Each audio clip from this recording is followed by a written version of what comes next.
fact, 1 goal in the half. Seven goals. Incredible. 7 goals less than what their average has been here this year at Marvel.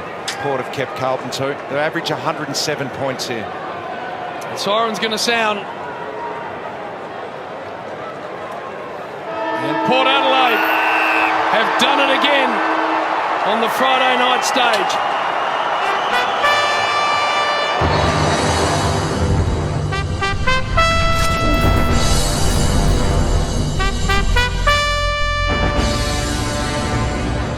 All right, hello and welcome to the CREEDCAST. My name is Dave, and as always, we thank you for listening to us, joining us, whether it be YouTube, Spotify, Apple Pods, or wherever else you get your podcasts. We appreciate it. It's good to have a community that get involved in the podcast and reach out to us and all that through the week. We love it. Just a quick shout out again to the notion of reaching out to us. Instagram, Facebook, Twitter, all those places that you find our profile. You can reach out to us there, and we're always happy to chat to you. Jamie has his personal Twitter as well that he uses, and I can pop up a little link in the video here that shows his little username. That'll be there for you, and always reach out to us as well. And yeah, it's all there. I'm padding because I want to get this perfect because it was such a perfect win on the Friday night. Your Port Adelaide Footy Club shocking the footy world. Although I will say, I think we kind of hinted at it in our preview last week. If you listened to it and heard how we talked about the differences between last time around and where Carlton were at, they might have been a little bit gettable, we thought. And we got them, storming home in a dominant second half display at Marvel Stadium, which is kind of home away from home for us at this point over the last couple of years.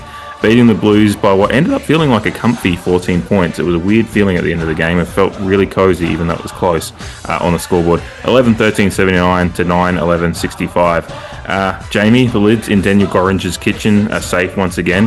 That was fucking fun.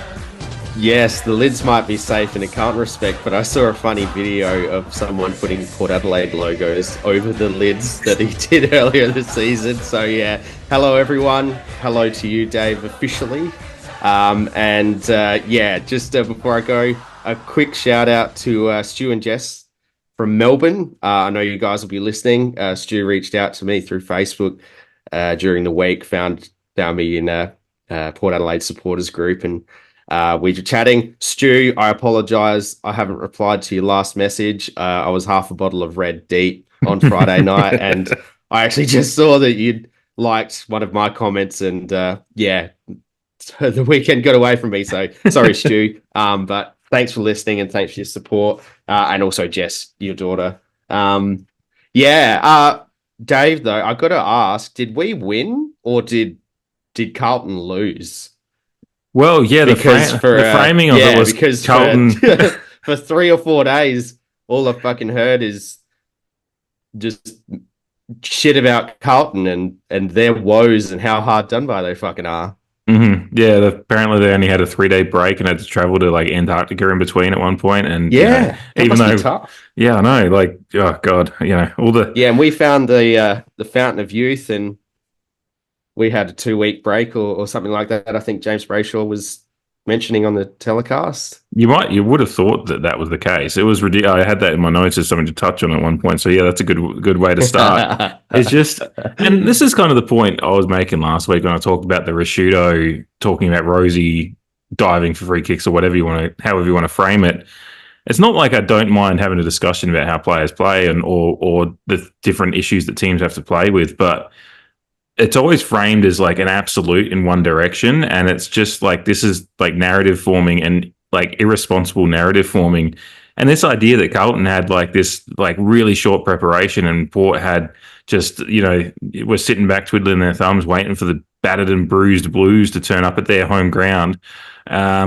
It was just ridiculous. And they're talking 7-day breaks for Port when it's actually, we kicked off 21 hours before. It was like a 21-hour gap. Everyone ran with it from that point on. Like they didn't even fact check that. They're just like, yeah, sounds about right. Yeah. Yeah, no, we played Saturday night and they played Sunday afternoon. It's something that has happened in the football world for time eternal, because that's just footy. Like teams play Friday, Saturday, Sunday.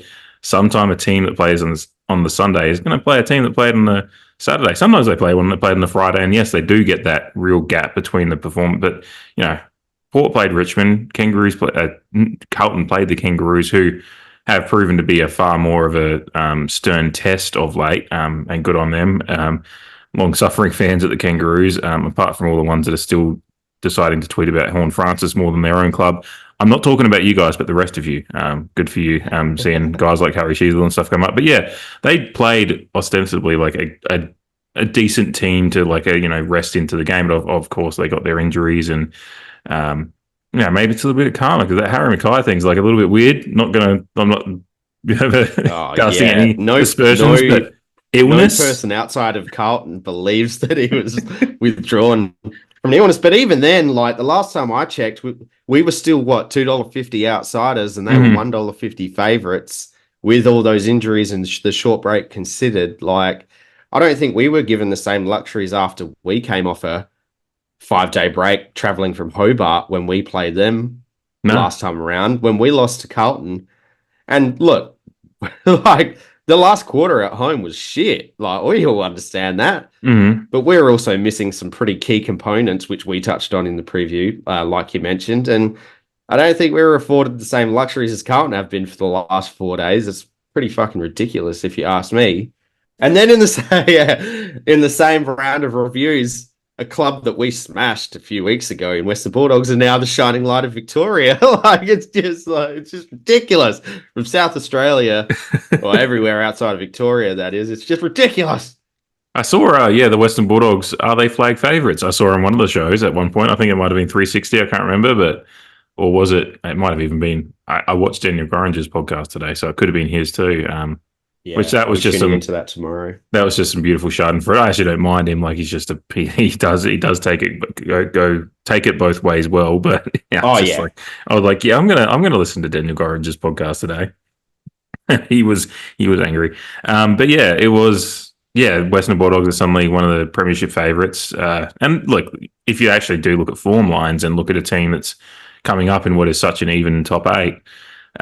Look, I don't mind that. But yeah, it just does show the ridiculous of narratives, because I think there was a few people that after they lost against us without, barely raising a whimper or a bark, as it were, there was a few people out there saying, I'm putting a line through the Dogs this year.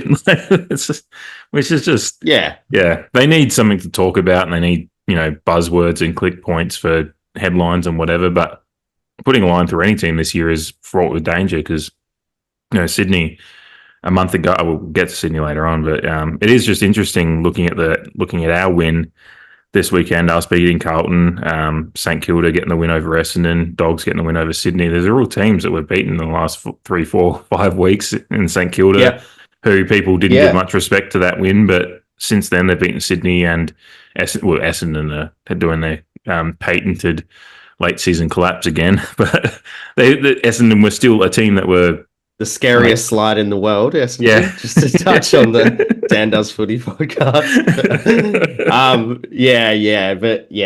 To take a breath, and I will say, I don't know if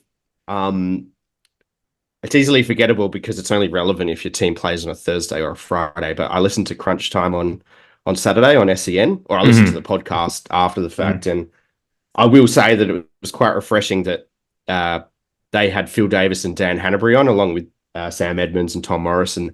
They were quite congratulatory and paid a lot of credit to Port Adelaide. And I tend to think that it's because Phil Davis and Dan Hanbury are pretty fresh from the game. And again, two members of non-Victorian clubs, which does help. Yeah, like those elder statesmen of the game who are in footy media, while elder statesmen of the game, they can, just run those ridiculous narratives and focus on some, silly things sometimes. So probably fortunate. But unfortunately, that was the media that I consumed the furthest away. So a lot of what they spoke about isn't fresh in my mind. And I unfortunately didn't write down many notes because I thought some of their sentiments would be reflected a bit more throughout the other media analysis shows to come, but it just didn't happen. But to take a breath and to go back on a point that you were kind of alluding to in terms of teams that we've beaten, like we look at the ladder now, and for all our internal critics and external critics of us playing against top 4 and top 8 teams historically under Ken Hinkley, I look at the ladder now, and we've beaten 3rd on the ladder, 4th on the ladder, 6th on the ladder, 8th on the ladder, and then if you want to draw it out a little bit more, 9th on the ladder in Hawthorn, who are likely to come in for most people's opinions. And look, we might have been lucky to beat them, but you still got to beat them.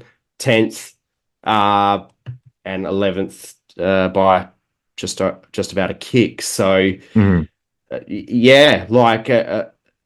does go along with the season that it is. Yeah, everyone's beatable, but it does also go against that narrative of our team. Like I said, with internal and external critics labeling us downhill skiers and flat track bullies, which we did. We've even been labelled this year. So the win on Friday, some of those critics, the criticisms have been warranted when we've put up such abject displays against the likes of, Brisbane sitting there in second is probably the shining example of us at our worst. But yeah, like as a lot of pundits this week have said, it's just like it's hard to find a team beyond maybe Brisbane, maybe Freo, but that teams that are actually in consistent form, like the Bulldogs, had one of their worst performances of the last couple of years against us, and then they're the form side of the competition again. Quickly forgotten. Yeah. So all teams can have their down games. It's about getting your footy right at the right time of the year. And look, big test coming up for us this weekend, and we'll talk about that later. But you can only look at our performance on Friday night. Under Friday night lights. Yes, Carlton had their injuries, but we had their injuries against them last time, and we weren't afforded that, that kind of leeway. Then there's even the stuff like, Sam Walsh looks like he's injured out there. It's like, well, we had, a few weeks of Rosie not in the team, and then a few weeks of Rosie struggling. Well, not struggling, but just finding his way back into form and game speed and all that stuff. We weren't afforded those luxuries. It's just those are things that you have to deal with as a footy team going through a season. You just have to deal with it and work out a way forward. So, when footy happens. Yeah, when you win those games, it's like, it's heroic. They did it, with these guys injured. And then when they lose a game, it's like, well, it's because they were injured. It's like, well, no, sometimes it's just because you were beaten by a better side on the day. And we were the better side on Friday night, which was wonderful. I don't even know where to start with this game because it is a true tale of two halves. I guess we can start with talking about the first half. How were you feeling midway through that second quarter when you were, deep into your red wines? Pretty angry. Like I've said to you off air, I was at a mate's place, and my brother was also there.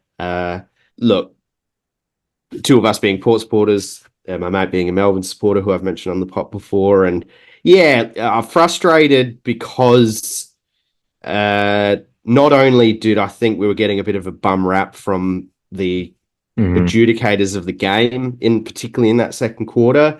Free kick, Charlie. But only one Charlie, not two Charlies. When, you could suggest that they were both being impeded in similar fashions, but only free kicks were going one way. But look, a bit of a similar criticism of some of our lesser performances this year. We had opportunities, we had enough of the ball, we just seemed to be wasting it. And our disposal left a lot to be desired in that first and second quarter. I thought, yes, there was some dump kicks and things like that, but I thought that on occasion we were trying to kick to our forwards' advantage, that is, but we were overcooking it and in turn making them work too hard and bringing the defender back into the contest. So overshooting the kick and whatnot. So I thought we needed to, under the lid at Marvel. I don't know. Have you been to Marvel Stadium before?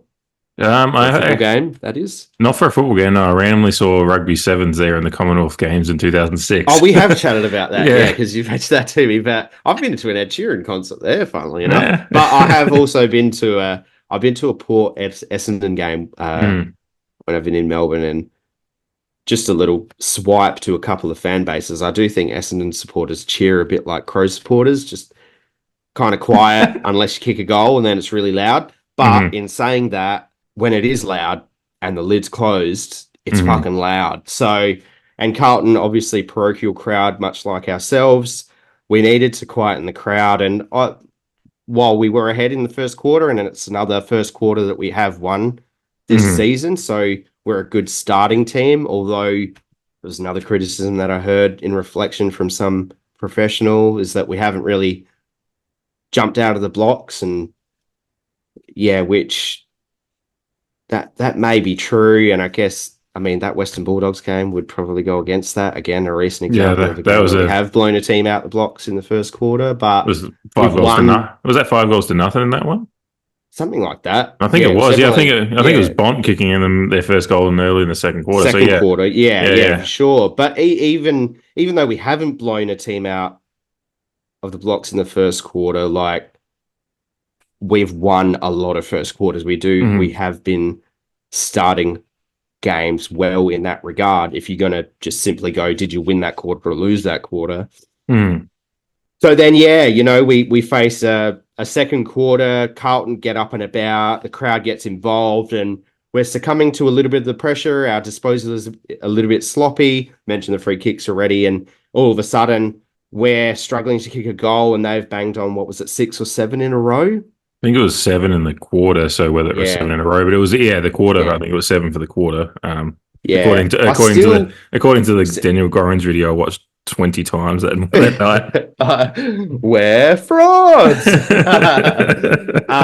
But I did just, even though I was frustrated and thought we were getting a bum rap, it was a bit similar to the Hawthorn game in the third quarter, where I just thought, we need, like, the score's flattering them. We just need a goal before half time just to kind of just snap that streak and just to kind of take a breath, recalibrate going into half time. And luckily we did get that goal that we needed, even though the margin was still 25 points. It just brought it under that 5-goal margin.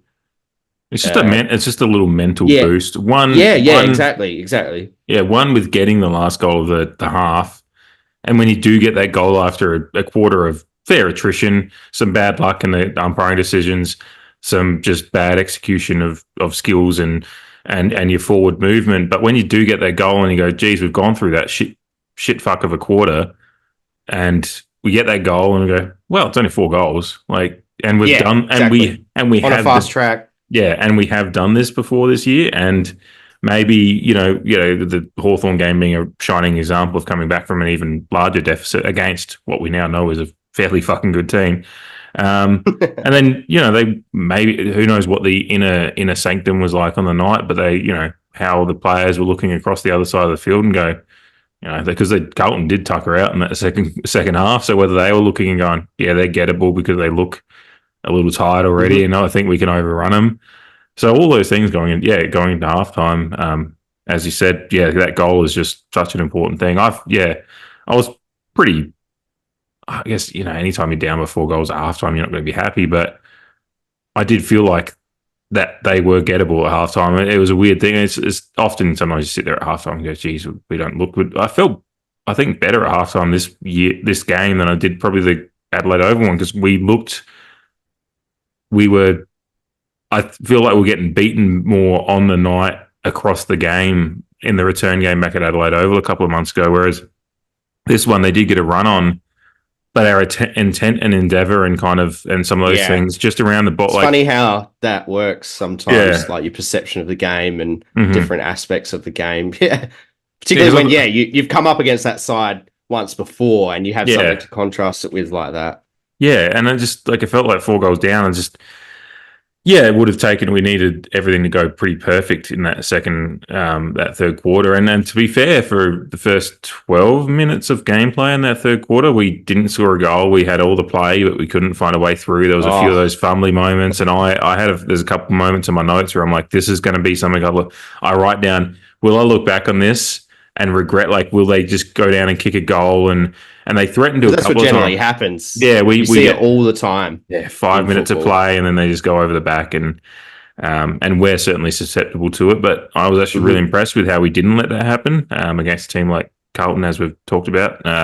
They really did a job on us in that last quarter back at Adelaide Oval. So it was a weird vibe, and maybe the fact that I was a little bit sick after my brother had visited from, he's back in Australia now, but he visited for a couple of days and we've been out and he came over with a classic Travellers cold, like he's been traveling all over Canada and the East The Coast. Aussie flu. Yeah, so I'd like slept for 4 hours and had I think I had like a fever sweat on the couch waiting for the game to start at 2:30. So whether that adjusted my mindset to be a little bit calmer for it, because sometimes when you're sick, you're just a little bit out of it, like headspace wise, so you don't allow yourself to get you're as in angry. survival mode. Nothing else matters. So I'm like, I'm too exhausted to get angry. But yeah, at halftime I was kind of pensive and like a little bit, but reflective and just like, oh no, this is gettable. Just got to, not let it get out. Yeah, take anymore. a breath. And the third quarter wasn't perfect, but one of my favorite quarters of football. Looking back on it, as I said to you, the game finished at 5 something in the morning here, and after all the post game stuff, the shows and whatever, the replay automatically starts on Fox Footy again. And my wife got up and was getting ready to go to work, and I'm just like, well, I'm awake because I've had 5 hours of sleep before the game, so I'm just going to watch the replay again. And watching that third quarter again was just one of my favorite quarters of footy to watch us knuckle down. It wasn't pretty at times. Some pretty goals, but the endeavour and the hunt and desire to not let the game go against a quality side. When at times this year we've been accused, and with good reason, whether you agree with certain aspects of how people criticise our club at times, whether it's internally or externally, there's been warranted criticisms of when the going gets tough, we don't get going at times, but the going got tough on Friday night and we got tough and got going. Lifted. That was really, really impressive to see. I agree. Yeah. Some of our more hardworking players, I thought, like in Ollie Wines and Willem Drew, they came to play. I thought it was a game where everyone contributed in their own way, but it wasn't a game where everyone had a 4-quarter performance, if that makes sense. Yeah. But I think those two in particular, I believe that they were probably one of only a few people who did play a 4-quarter game. But then, in that second half, some other people lifted when we needed them. And it's that interesting thing when you watch a game, like we have the benefit of doing by doing this podcast, is watching the replays of games without emotion, knowing the result. And watching that third and fourth quarter while the emotion is high and we're chasing the lead and then we're protecting the lead, like in the moment, you're just like frantic and you're like, oh, we need to bridge this gap. And then when we get the lead, we need to build the gap on them. That's what I was saying them. But then in reflection, like when you watch that third and fourth quarter, we were in so much more control than what people would probably think. And like Charlie Curnow, he started the game fantastically, put the freebies aside. He did have a Lear's measure early in the game and some of their plans were working.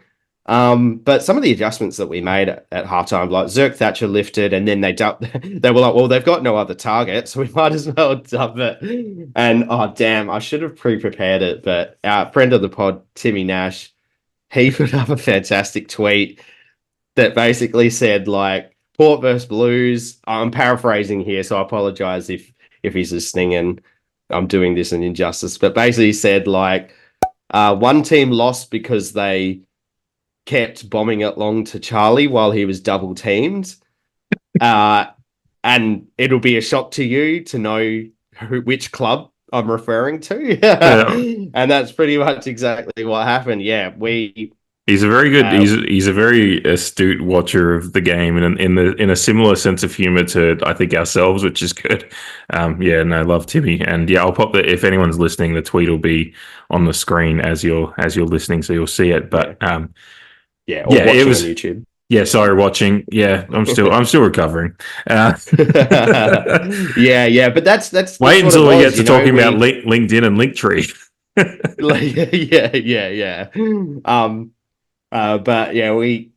Zerk Thatcher and Aaliyah went to work. It allowed our medium-sized defenders to just do their thing, and we'll bring up Miles Bergman obviously a bit later. I wouldn't suggest, but fantastic game from him, just really relishing that spot and made it his own.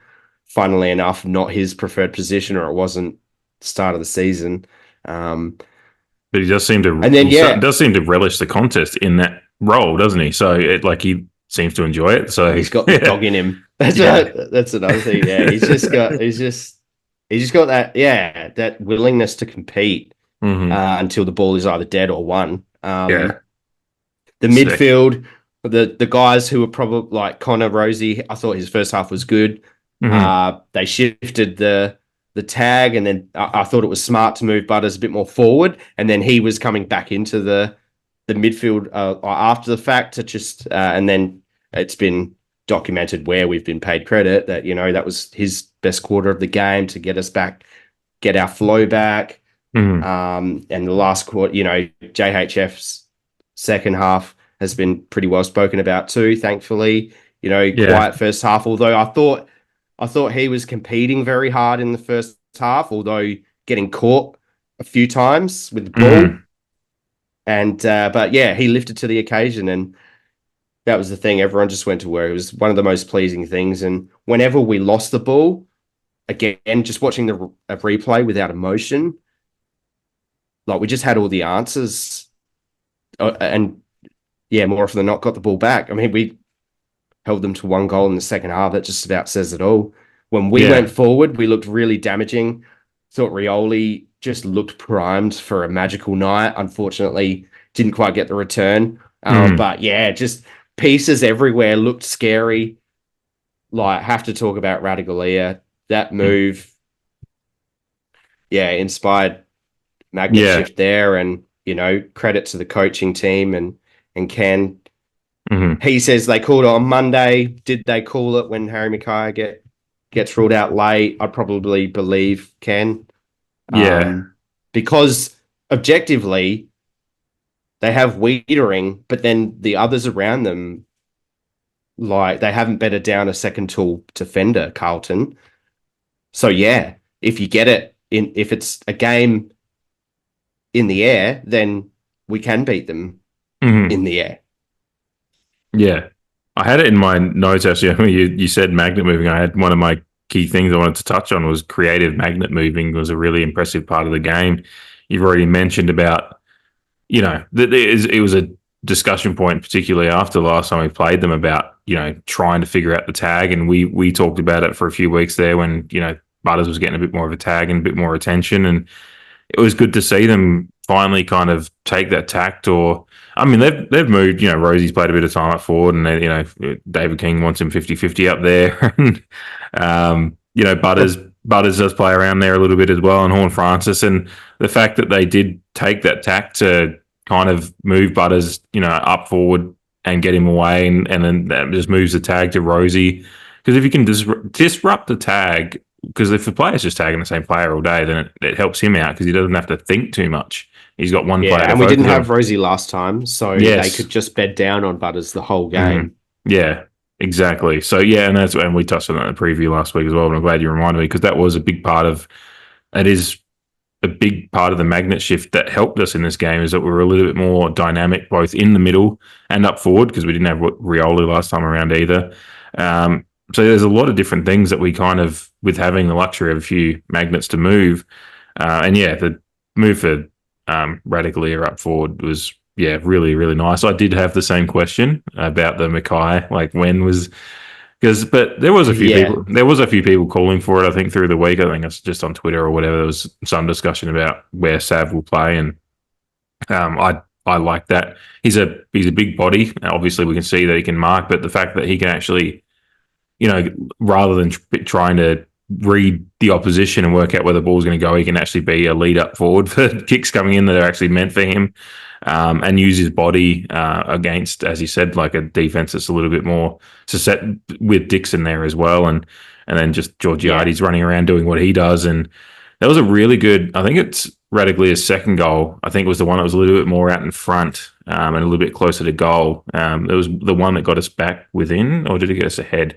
Sometime in the third quarter, I think. But it got us back within, because I think the Jackson Mead set shot. Jackson Mead one got us the lead. ahead. Got us ahead. Savs got us back within 4 points, or something like that. That got I watched it back, like I was scrubbing back on YouTube like a bunch because I was really fascinated with how like Radically is in the play, and it's Dixon that kind of floats across and comes in and kind of takes the attention of the defenders, and Radically like peels around the back of the pack.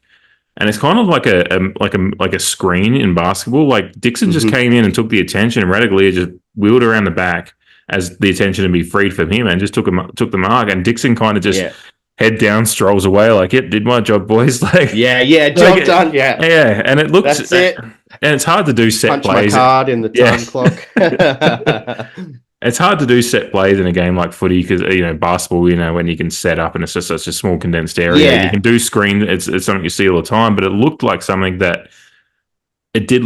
they have talked about. Like, if he can take a couple, use that space, and it just looked like a classic screenplay to me, and like in the sense of how you could translate that to a footy field. I was really in a impressed marking with that. contest, you got to be careful because you can obviously get called for illegal shepherd, so like blocking as they refer to it now, the umpires. But so it's just being in the right position at the right time, and then not making it too obvious that you're doing what everyone already knows you're doing. And because he actually, and then I think Radically his opponent just got caught up in that pack of people. Exactly. Over. Yeah, because it is a game that is movement, and as long as you're not actually, stopping and blocking space in an illegal fashion, it's just like it is just a game of movement, and that's kind of what happened. Is like Dixon was kind of leading for it, but Radically, and I loved it. It was in Radically's kicking as well. I was really impressed with. Like, he kicked us off for the night in terms of goals. Like, and so I'd say two clutch goals because he kicks the one to get us going and then gets the one to get us back within a goal. There's a lot of pressure on a guy like that. Like, he's been traded in. He's literally a meme notably, at times. Like there's what's the Twitter page, like Radically updates or whatever it is. Like update. I enjoy that page, but it's like he is a meme. Yeah, a lot of comedy, a lot of shithousery from Asava updates on Twitter. But for a guy who's notably been traded in to shore up our defense, and look, has a lot of detractors, even though we've mentioned on the pod that his blunders overshadow a lot of good work that he is actually doing. To then get swung forward and to put in such a great effort, like, because it wasn't only the goals, and like that first goal in particular, but then even the second goal, a lot of pressure on a guy to get us going away from home, a set shot from a fair distance out as well, and with our club under a lot of criticism for our goal kicking, just to nail it. But then also his work up the wings and around the ground was imposing. And like, it's what we've loved about Charlie over all these years, but now this year in particular, we're like, oh, damn, like Charlie's just lost that turn of pace that he used to have. And then all of a sudden, you've got this big behemoth of a guy who's Charlie from a few years ago, taking contested marks, halving contests. And I'm just, throughout the night, I'm like, and I've written it down, is Asava a weapon now? Like, after being, so criticized so much, is he turned into just this? It's like the opposite. It's just it's like Rory Lobb just the other way. Like Rory Lobb's just suddenly turned into the savior of the Western Bulldogs season from going defender. The All Australian team was named after 3 weeks of footy. But no, good on Rory Lobb, and like what they're doing there. That's what just what we're praising here. But it's the opposite way. It's like Rory Lobb's gone from forward to defence, and we've taken Asava, and but 5 weeks out from finals too. Like I've mentioned in the last couple of weeks that like this time of the year you want to be solidifying your best 23 and getting everyone comfortable in their positions and comfortable with each other. And to do it so late in the season and have such a big impact, it definitely provides a an ace up your sleeve, or however you want to label it. But inspired move, and it paid off this time. Do you think that? Do you think that they'll stick with it, or do you think it's a horses for courses type proposition from this point on? I did have a bit of, just musing to myself about it after the game, and my default position is probably a horses for courses thing, like work out who your opposition is, because if he has had some good moments down back, as much as he's been lamented at times. Certainly the game against Geelong down at GMHBA was one that we really lauded him for really not letting Hawkins get away. I think it was Hawkins that he played on. So so there is, sometimes you do need, especially with Jeremy Cameron roving around down there, we needed the big bodies, as many big bodies as we could, to kind of match up with their big bodies. It just depends on the forward line you're coming up against. So yeah, I am probably, I tend to the horses for courses thing, but it does provide an interesting question, particularly when suddenly we're sitting there. This is a team that didn't play Ollie Lord or Todd Marshall on the weekend, and then the Sava's gone forward and had an impact. We basically did what we've been wanting Ollie Lord to do. Impose himself. Just kick those couple of crucial goals, while Dixon's perhaps taking the best offender out of the contest. And I thought Charlie's game was underrated. He had a lot of almost moments personally, but he was the perfect decoy on the night, and Wiedering played a good game. Got to pay credit to him, but I think we're talking about an All-Australian defender. I think, has he been an All-Australian yet? He should be. I don't know if he has, but he's probably on pace for it this year, you'd think. That caliber of player anyway. And we haven't even touched on the fact that Mitch Georgiades just popped up with another 3 goals for the night. So that's the chef's kiss on the forward line. And while up against Richmond the game prior, we were talking about Charlie kicking his 4, but then because he's taking the best defender, you've got Mitch just being able to roam free, so to speak, and just run amok. It's tantalizing, some of these positions like magnets and match selection going forward. Yeah, the forward line suddenly, it's just such an interesting proposition now, because, we've talked about it all year at times. Well, not all year, every episode, but we do like to touch on occasionally. And congrats to Sam Palpepper getting running again. I saw that on the socials before. This is a forward line that's missing probably one of, I can't remember if he finished in the best and fairest last year. We're talking about a player that we all think is probably one of the top 10 in the side when he's running at his best, if not more. And what he means spiritually to that forward line leadership and all that, Sam Palpepper's missing there. But Willie Rioli's just really been and kind of proving what we knew when he was missing, just how important he is to just the dynamism of it. And it kind of, his presence helps open it up for the bigs as well. And certainly Charlie's. It's that scare factor that I think we've lacked in large portions of this season, that we're seemingly getting back at the right time of the year. Like, whether Charlie's half a step off of his best in a turn of pace, he still has some scare factor, whether you internally or externally you like to admit it. It's there. You can't deny it. But then Rioli ask some of those opposition defenders he's come up against in the last couple of weeks, like, do you have to worry about him? And I'm sure if you talk to Wiedering, he'd be like, put Wiedering on him if he didn't still exactly.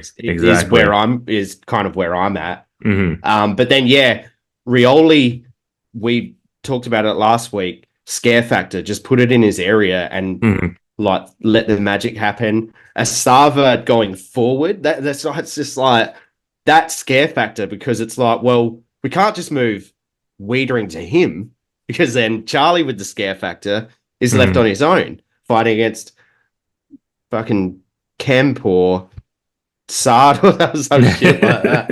And then, like we said, Georgiades is on track for 50 goals if we go deep into the finals. I think that's one of the more promising things is we've all of a sudden we've got scare factor.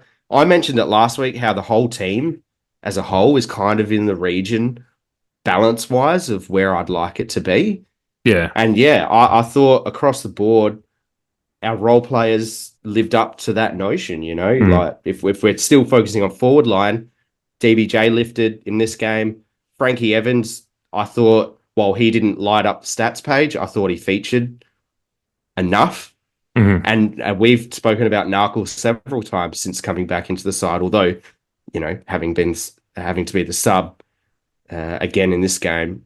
It's probably the first one that really he didn't come off the bench and have 4 shots a goal or anything like that this week. But, no, not this time. But he wasn't required to be as, but yeah, you mentioned DBJ. I think he didn't have a big stat sheet game and he popped up with a couple of goals. And again, I think he's better when the forward line is more dynamic because there's a lot more opportunity for a player like him. He's just, I think he also had 2 goal assists as well. He might have actually, yeah. I go through. I've just switched over to team stats, but while you're looking for that, I think something that he did. Yeah, yeah, there you go. 2 goal assists, 2 goals, 75% disposal efficiency, which we're talking, 9 or 10 disposals. So, but that's just kind of that's what people forget is that those guys in those roles. That's kind of the stat sheet. That's the average you're going to look at. It's going to be a couple of goals. It's going to be a couple of goal assists, and it's going to be 10 or so disposals, and that's going to be a decent game for him. I'm sure you've got it pegged to mention, but 17 tackles inside 50, where Carlton had 7. So yes, I do have. Now we're kind of focusing on the forward line a bit at the moment. So yeah, and like that's obviously midfielders as well getting involved. Like that's a huge effort. There's a huge difference, and it's a difference maker on the night. Clearly, yeah, and just to touch on the overall effort that we were talking about before. We had 91 tackles to 73 on the night, which both teams average around 65. So when you look at especially at this stage of the season, you can look at averages throughout the season and go, all right, this is kind of their average, their mean. If you can beat them in certain areas, you can find, and that's what we've lamented at times. The effort and pressure and pressure act numbers were bloody huge in this game as well. And yeah, so the tackles, just to have 91 tackles to 73 against a team that's got those guys like, Cripper and Walsh and Hewitt even running around. I know Hewitt's a player I liked a couple of years ago. He seems to be a bit in and out of the side, but they do have some pretty... Bossie's kind of like cleared his own decks. Yeah. And this is the funny thing about narratives and stuff like that, because I think this is just a vibe and a thought. I think, and a vague memory, but if you go back to the start of the year, I think they probably would have been talking about their midfield being so deep, having Chera and Hewitt and Kennedy to go along with Walsh and Cripps. But that's it. They've pushed them out to other positions, and Hewitt's found himself out of the team at the stages this year, and all of a sudden they've got 2 A-grade midfielders coming up against what I could argue is at least a B+ on average, but 5 A-grade midfielders in Rosie, Butters, JHF, but Wines and Drew as well. Like, Wines has got to be one of the most underrated Brownlow medalists. And granted, his previous 2 seasons haven't been up to scratch because, as we know, he didn't do a preseason for either of those 2 seasons. But like, yeah, all of a sudden, it's like, well, yeah, our midfield got to work. And when you take out one of their key posts and their other one had a good half, but then didn't really have a great second half in Walsh, who have you got after that? Whereas we have the luxury of, I didn't even mention Jackson Mead. I wouldn't call him an A-grader yet, but definitely a great role player. Oh, yeah. And like, that's where the depth comes into it, where, yeah, Kingy and the like are like, oh, you've got too many. It's like, nah. When you play a game like that, it's a perfect amount. Because, and we touched on the tag for Butters earlier, and it's something that I wanted to bring up because there was 2 tags on the night. There was Chincotta on Butters, but then Drew on Cripps as well. And this is the difference in tagging that I think is most important of whether you're actually going to do it or not as a coach. And I think it's something that Kane Corns has brought up before, because he's obviously, we all know his proficiencies in the role of tagger, but what we do know and what he is saying is that you should have a tagger just as long as the tagger can hurt on the other way, in the other direction. And we all know that Kane Corns absolutely could do that, again, internally or externally, whether you want to admit it or not. So and the way I saw it on the night is maybe Butters was actually a decoy too. We talk about Dixon being a decoy out forward. Yeah. Maybe Butters was a decoy because Chincotta was doing fuck all apart from that. Whereas with our tag, and as we all know, Drew can actually hurt going the other way while blanketing.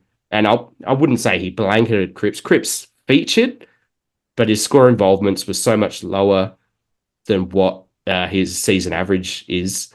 And then Drew was setting up play going the other way and racking up disposals of his own. So that's the difference for me, like in tagging, is it's all well and good, but if your tagger's not doing anything, you're basically playing a midfield of 2 players as opposed to 3 or 4 if you include the ruckman. I definitely wanted to bring that up because the Koroit flyer had a flyer, and the Chincotta. Cool. Just didn't have the same effect.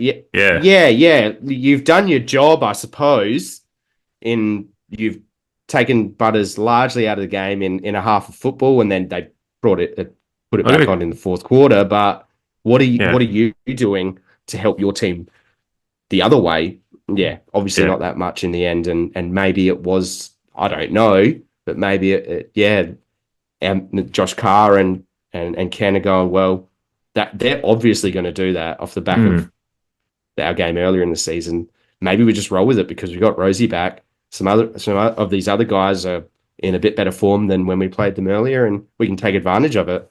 Yeah, I got a question without notice for you, just based on a stat that I was going to bring up.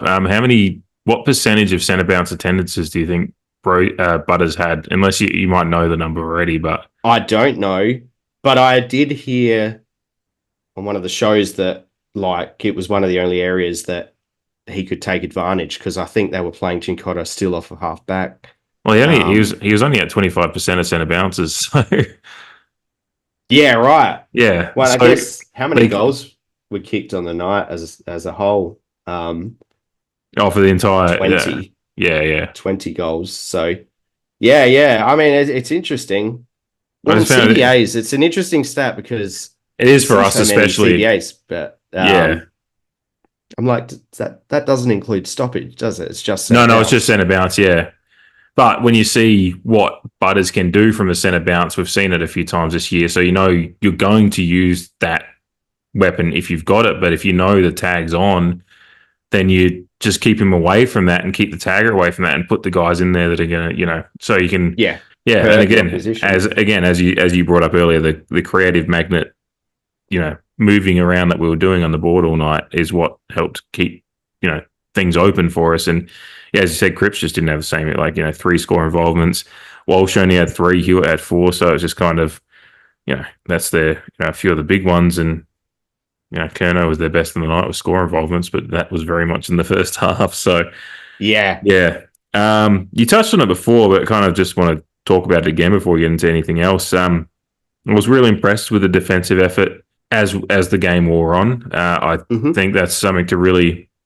Because I know in the first half you might have been thinking, "Oh, geez, what are we doing with Lear and Kerno?" And I was intrigued. I was intrigued by it, but I was really impressed with how Lear kind of knuckled down into the contest of it, and almost seemed to he seemed to relish the contest a little bit, and because that's not a role I've seen. We've not seen Lear play that kind of have to play the lockdown role too often, but for him to be able to take that job and just say, look, we're going to try something a little bit different here. This is what we're going to give you the job to do. And I'm sure Aaliyah, as someone who's he's a footy player, he's competitive, and he's one of the best. He probably would go, yeah, okay, fuck it, I'm going to beat Charlie Curnow then. That's just what I'm going to do. And you could say the first half was a win for Curnow, but as we said, a little bit of benefit of the doubt in umpiring that he does often get, as Charlie Curnow does.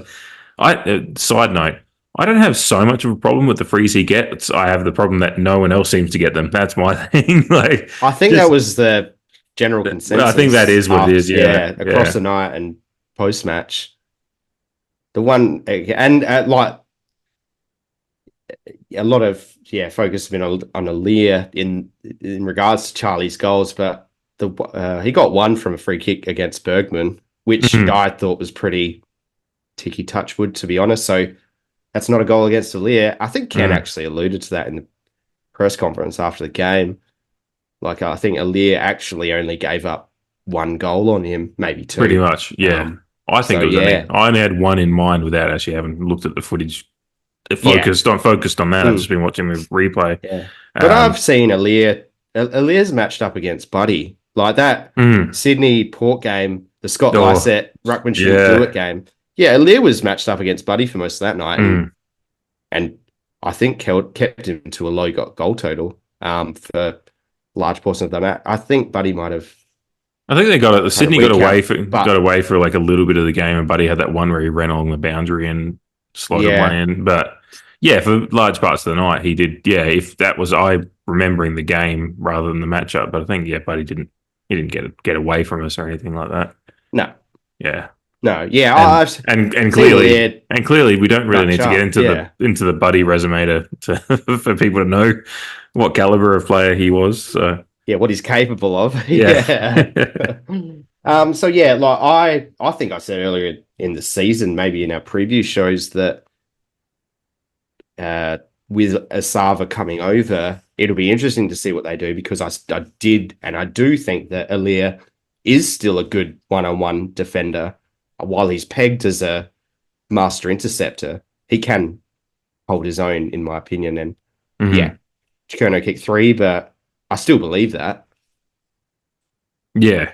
And then alongside Aaliyah, Zerk Thatcher again, just quietly going about having, like, I don't even know who to say is my recruit of the year at this point, because then you even look at Jordan Sweet. He had a great game again as well. So fantastic game. Yeah. As such a young, inexperienced player. Yeah. I was scrolling down the hit out numbers, but yeah. Hit outs to advantage. Sweet and Pitnet were tied there, but then Dixon kind of breaks the tie because he had 4 of his 9 hit outs were to advantage as well. So overall, we won the hit out battle, but it's just by general hit outs, but ones to advantage were +4 as well, because Pitnet was the only one that could do anything for the guys that they had go to the center bounce. And yes, we did benefit from decoding missing, but God, if you look at the start of our year, then Ivan Soldo was going to be our number 1 ruckman. So we're playing second fiddle technically, but I still think Sweet, a lot of stock has been put into TDK missing, but I think Sweet still would have held up well had he played. And I think he would have thought that he was unlucky not to match up against him earlier in the season when we played Carlton at home. Yeah, I would have loved to have seen that matchup, because just now that we're at the point where Sweet is playing at a level that we're kind of at the moment going, it's his job to lose. You want to see him start matching up. I mean, he's going to have a pretty good test coming up this week, which we'll talk about later. But yeah, his both just his ruck work, but then just around the ground. Like, I don't like, he's better around the ground than I probably was expecting as well. And I'm finding more and more confidence in that part of his game. Yeah, 8 tackles again. Yeah. So he had 7, I think, last time we played at Marvel against St Kilda. 8 is 3rd best on ground for Port. So it's that impact outside of the ruck contest. Yeah, because sometimes just as impressive. Yeah, because sometimes with your ruckman, you kind of just forget. I mean, you notice it, but you sometimes forget until you look at the stat sheet after. You go, yeah, geez, he was involved there as well.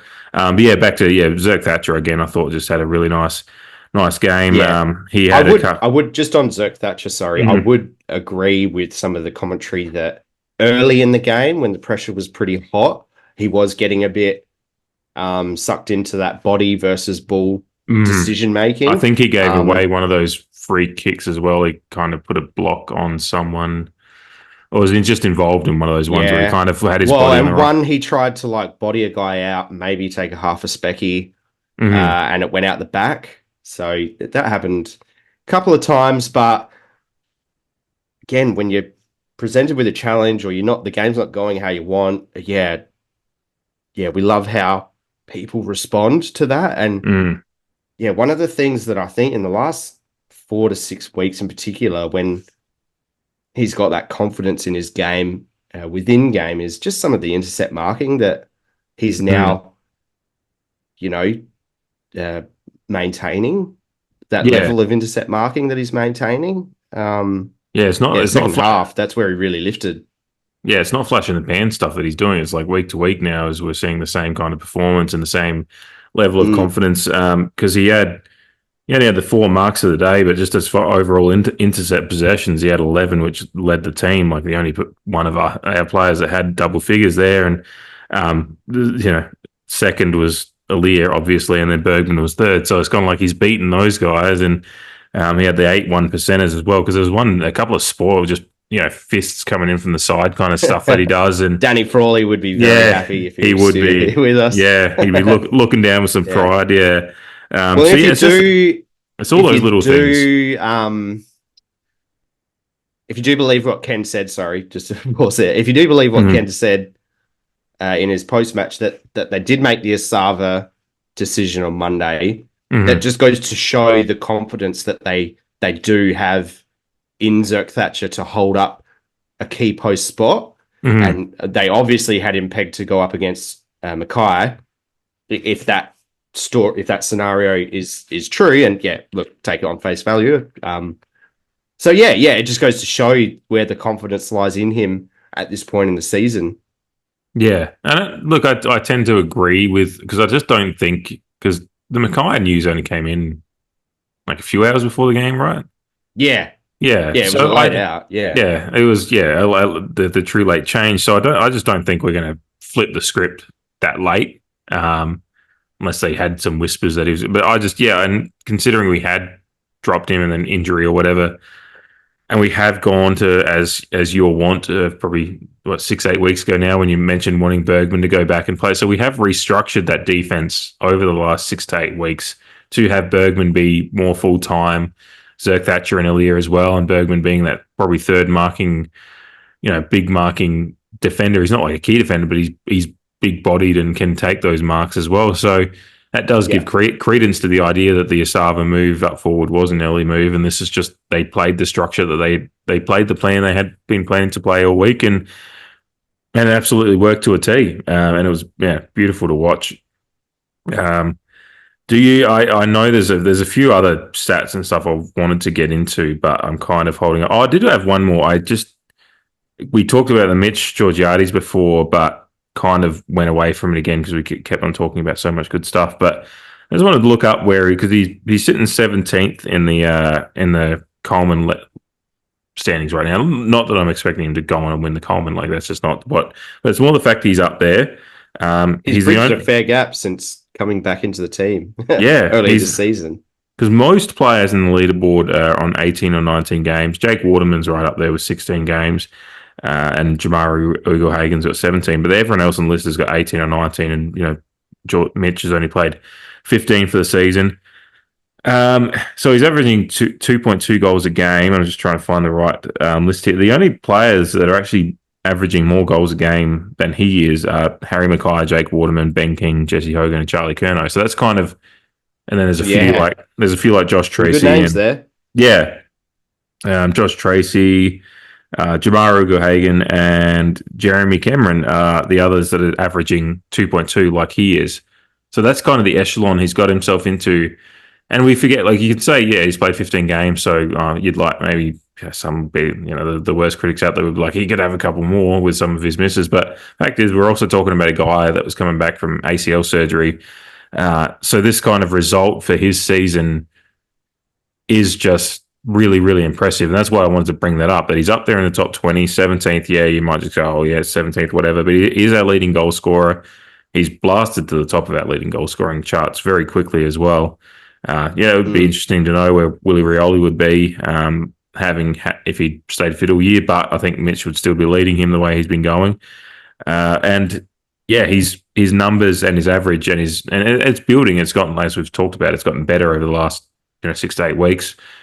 He's more or less kicking 2 to 3 goals a game at least, and that average is bearing out there. And yeah, the company he's keeping as far as his impact per game average is pretty elite company across as far as his peers in the AFL. So yeah, I wanted to just touch on that because that was one that I picked up when I was going. I just was curious as to where he sat first in the standings, and then just his average per game, because I thought it might match up pretty well. And yeah, that the stats bear out. Yeah. He's right up there with the elite forwards of the competition. Yeah, it's a great shout because, I think that's where we do get a bit of tunnel vision in the context of the season with the Coleman medal ladder, I guess you could say. And that's all fair enough, but it doesn't tell the story of the Georgiades of the competition, where they come in a bit later, but their output is just as good, but because they're not in the top 10 or top 5, they don't get spoken about in that same light. So yeah, that's a great shout from you, and yeah, I agree with everything you said. Yeah, because if you go by goals per game average, he's in the top 10. So again, coming off of an ACL surgery, which, without knowing exactly what everyone else did in the offseason, I think most of them were fit played last year, and no one's come off a year injury that's in that top 20 that I can think of. So yeah, not trying to be like he's better, but yeah, it's just his story this year is really impressive. Output. Yeah. Agreed. Just to make sure that he's given that love as well, because again, we haven't talked about him much. We've talked about Sav and stuff, but his 3 goals in the day, just the fact he can pop up with those in addition to everything else we're doing on the weekend on Friday night is just really impressive. So do you have anything else game particular before we get into segments and votes and whatnot? Because I know there's a few player specific stats that we'll get to. I'm sure as it's another one of those we could just roll through the whole playing list kind of games. Absolutely. I just wanted to just plug the AFL X score again. I don't know if you. I do have that. Yeah, it's at the top of my list, and I've spent a lot of time in the middle of my list, and I've got to go back to it. But take it away because I'm really impressed. It's I don't know if it's a positive or a negative, but again, listening to Crunch Time, I think it was Phil Davis. He mentioned how the score ended up flattering Carlton with how dominant we looked, and I didn't even think to look at AFL X score until maybe it was yesterday. And again, I don't know if it was positive or negative based on perception, but Carlton's expected score was 64 and they scored 64. We ended the game on 79, where our expected score was 96 points. So yeah, look, left some opportunities out there, granted. But that goes to show that, yes, the scoreline did, in fact, flatter Carlton, and there could have been an absolute belting, which may have turned the dial a little bit more on the credit that we may or may not have been paid afterwards. But yeah, just thought that was fascinating. X score is fascinating for kind of our stat nuffies that are out there. But yeah, definitely just wanted to highlight that. No, I actually copied the image of the X score into my notes, and like I said, it was at the top, and I just hadn't scrolled back to the top, and I just completely forgotten about it. But yeah, I did. I only noted it today actually, and just when I saw 96, I was like, to your point, you could say it's negative because we didn't get there, but we still won the game, so it's reflective of our dominance. And again, some of those stats, like we talked about, tackles. You just reminded me, we should just touch on the clearance battle was won quite well, both at stoppage, and centre clearance was particularly dominant, 13-6 at the centre, but then stoppage we won shaded 30-27.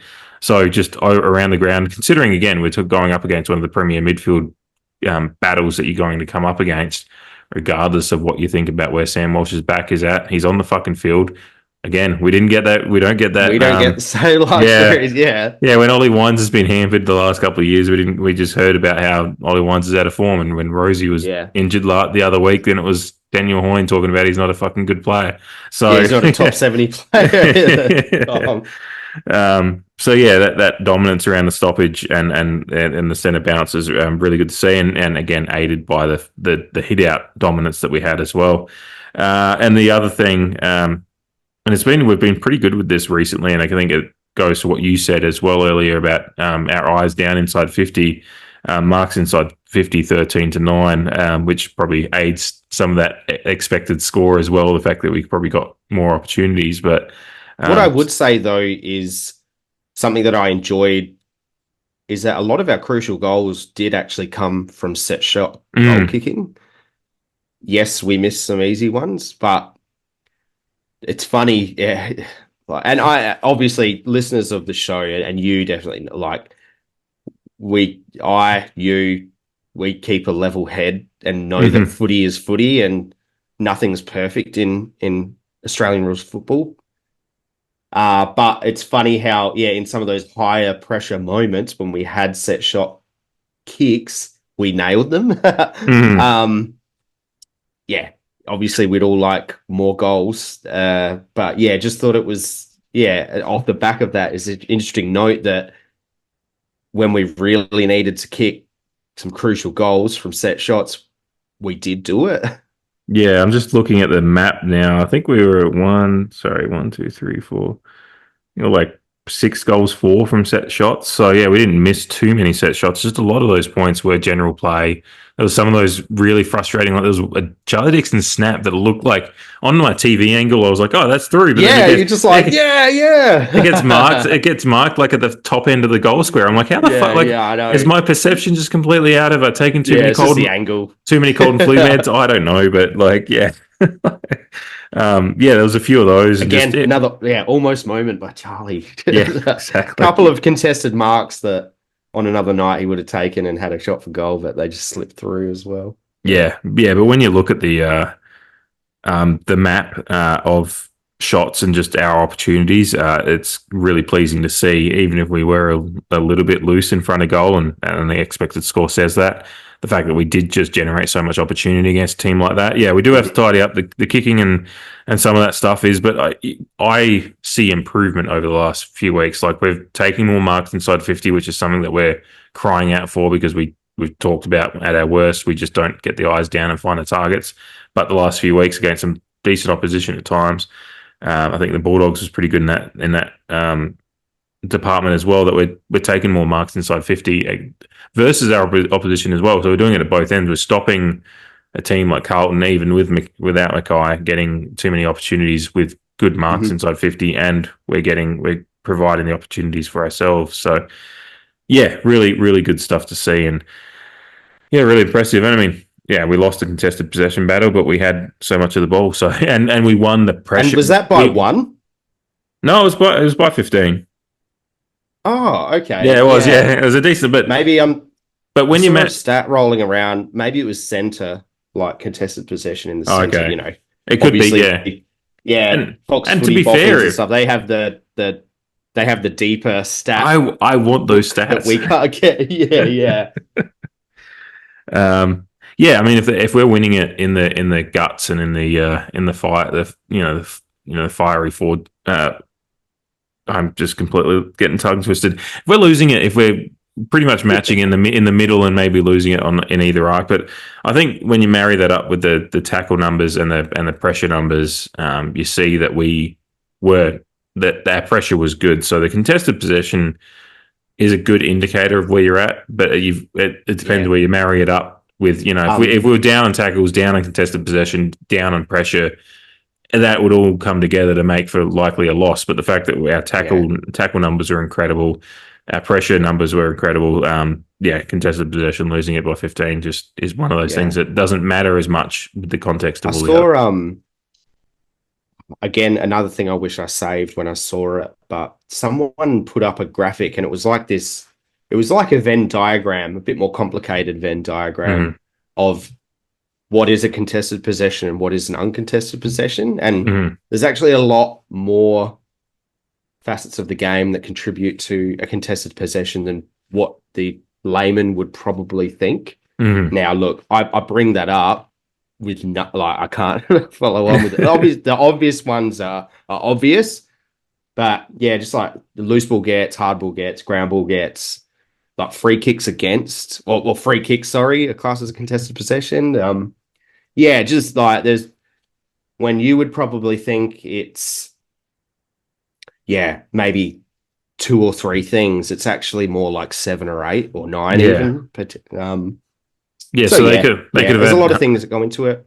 They could have had half of their free kick count could have been counted in there. I don't know. Which the free kicks were pretty even anyway, so it probably goes both ways. In But the end. yeah. That's why. Yeah, while you were talking, I looked for it and I was like, oh, okay, yeah. So it's like plus 2 to Carlton. Can't make a point about that. Yeah, but yeah, efficiency inside 50 was 51 to 42% our way, and again, that's what I talk about because the average for the year is we're 52%, they're 50, which might be surprising to some people, but when you're beating that number, that's when you can find those where the game was won and lost is like when both teams are pretty even on efficiency inside 50. If you're winning it by plus 9%, then because you look at, I had a look. I think St Kilda or Essendon, like Essendon won their inside 50s of that game. Like it's not the be all and end all. It's all about what you do outside of that. So yeah, and then disposal efficiency. Some of our criticisms. Of Port Adelaide over the journey. More inside 50s, but lose the game. Yeah, but to speaking of that, we were plus 11 on inside 50s in this one as well. So which is really impressive to restrict Carlton to 45 inside 50s. I think is a really impressive effort as well. So lots of fun stuff for the stats nerds in this one for sure. Like I had so much fun reading through all of them, and so I've really just exposition dumped a bunch of them there. But we'll get to a few of the more individual player stats. Well, those are some of just the general team ones that speak to some of the reasons that we ended up winning the game. Was just a really impressive effort across the board in a lot of different statistical aspects, which should give some, there's reasons for optimism with this team, even if we just don't know where the fuck the season's going to end up, and that's the same story for a lot of teams. So segments, you ready for them? Yeah, let's do it. Yeah, as I scroll back up, I'm like, "Oh, you ready for it?" And I'm like, "I am way down my, way down my." Are you ready, kids? No. Who lives in a pineapple under the sea? Spotlight. I get to go first on this one, and really pleased to talk about this one. We've talked about him a bit today, and it's not like it's a spotlight that has been catching the eye the last few weeks or anything like that, but it's one that I really wanted to spotlight the effort on the weekend, and we've talked about it a lot, but Esava Radaglia, I think, has come under a lot of obvious, some warranted, some. I didn't expect that from you, so I you know, I've been in depth earlier about him. No, I mean, I've probably been one to criticize him as much as any. So to show hopefully my objectivity is like, it's always it's constructive criticism when it's warranted, and it's praise when it's warranted as well. And I think for him, one to take it on the chin, just whatever, getting the injury and being his position in the squad coming under question over the last few weeks as well, or just his position in the defense in particular, take it on the chin and take the coach's job that he's been given, because he wants to be a defender. I think that's what I read, what we hear. But he got given the job to go up forward, and he did it with aplomb. His body really handy up forward. He took 6 marks, obviously two very good goals as well. I think he missed one, but 2 goals, 1 in a tight game like that is a good result for me, especially from someone who's played down back all year. So it's not like I'm expecting him to be kicking a bag of 5 or anything like that. And as I said, that little bit of forward craft with Dixon for that mark that he took, as I said, we were talking about earlier, the screenplay kind of stuff. Just that little bit of, he has that movement, he has the nous, he actually does read the ball pretty well. It's just like he just makes those gaffes at times that have made him. His disposal. Yeah, but his disposal as far as putting them through the big sticks was pretty good. So, mind that. Yeah. I just wanted to give him a plug because I think it's been an indifferent year for him. Some of it, a little bit hype. Just hyperbolic stuff from outside at times, but there has been some genuine criticism that has been warranted for him. But as far as this week goes, he played, I wouldn't call it it was a team performance that became a match-winning performance, but he was a key match winner in that game because 2 goals in a tight game, a relatively low-scoring game. It's really, really, really important. As we touched on earlier, he kicked both of those goals, kind of came at times when we really needed, it's clutch moments and whatever is kind of one of those really fun like existential questions about sports, like what is I'd clutch? categorize them as that, though. Yeah, like to kick the first goal of the game when you're away, just to get the stuff going. And Carlton had four shots on goal. Yeah. At that point in time, only converting one, thankfully. Mm-hmm. Yeah. But yeah, and then as we said, the one that got us back within a goal before young Jackson Mee got us ahead. So yeah, I just wanted to highlight him as my spotlight because I'm really positively intrigued as to where it goes going forward and how we use him. He's become suddenly you sit there and go, he's that utility knife swingman kind of that, but like at both ends of the field, you can find a role for him that you think at his best he can perform it pretty damn well at both ends. Yeah. I obviously agree with how much I lauded him earlier in the episode here. So yeah, that's an awesome call from you. Big Sav. My spotlight for this week is Willie Rioli. So I mentioned before that he's got that scare factor that the opposition desperately have to put attention into and put one of their better small defenders on him because at the moment, and like he looked primed for it on Friday night, just a real Rioli game.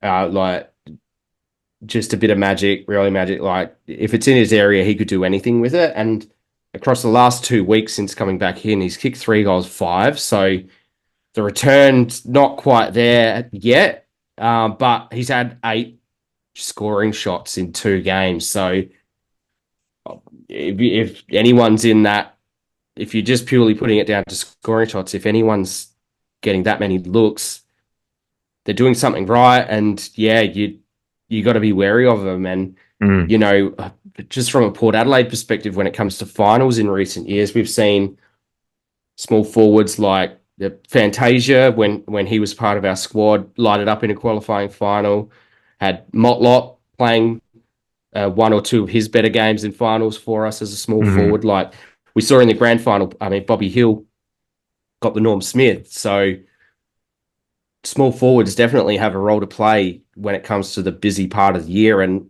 we'll obviously get to it. But Gavin Wangan in 2004, it's just like you pop a guy like that up there and choppy cricket. Yeah. So but I think as well as that, it's some of the pressure or perceived pressure even, and just to quickly do it on the fly, like, so that was definitely something that I had in my mind. I was talking about Jordan Sweet with 8 tackles. Rioli had 7 on Friday night, which is 4th best for Port Adelaide. Like, have you seen have you got his pressure rate number in front of you? Because I'm staring at it right now. No, I don't. No, please tell the listeners. 28 pressure acts, which is second best for us and 3rd overall on the field. So, and maybe it goes to a similar category to the Rosie argument about, or perception about being flashy, is that one could probably assume that because Rioli by nature is flashy players don't want to do the hard stuff or the defensive stuff. But yeah, those 2 stats that we both brought up kind of speak to the opposite, and that was definitely the vibe. Big part of that forward pressure is Rioli. Yeah, for sure. And we've mentioned how our small forwards in particular have to lift in the absence of Sampao Pepper, who can just do it all. That's it. DBJ's kicking goals, and like, just to digress from Rioli a bit, and some of our smaller forwards are actually looking a bit damaging at the moment. Rioli's definitely leading that charge, and hopefully over the next 4 games leading into finals, which I think we're a much better shot at making now than maybe 2 weeks ago, or coming off the back of that Gold Coast loss. I hope that he can turn that conversion around. But like I said, the fact that he's had 4 shots on goal on average over the last 2 weeks, that continues, you can't keep him away from the goal column. So just wanted to bring him up.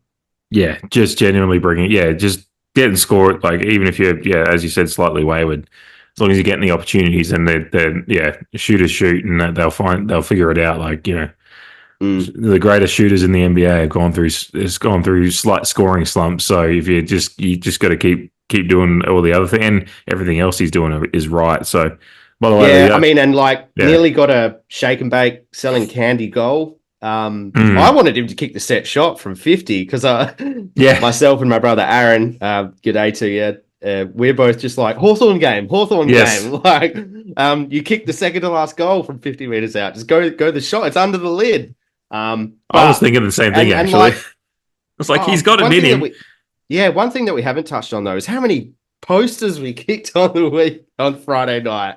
I think that was that one of them, or that one sailed through for a behind. I think, but it didn't miss much. There was 4 posters, so that speaks to that.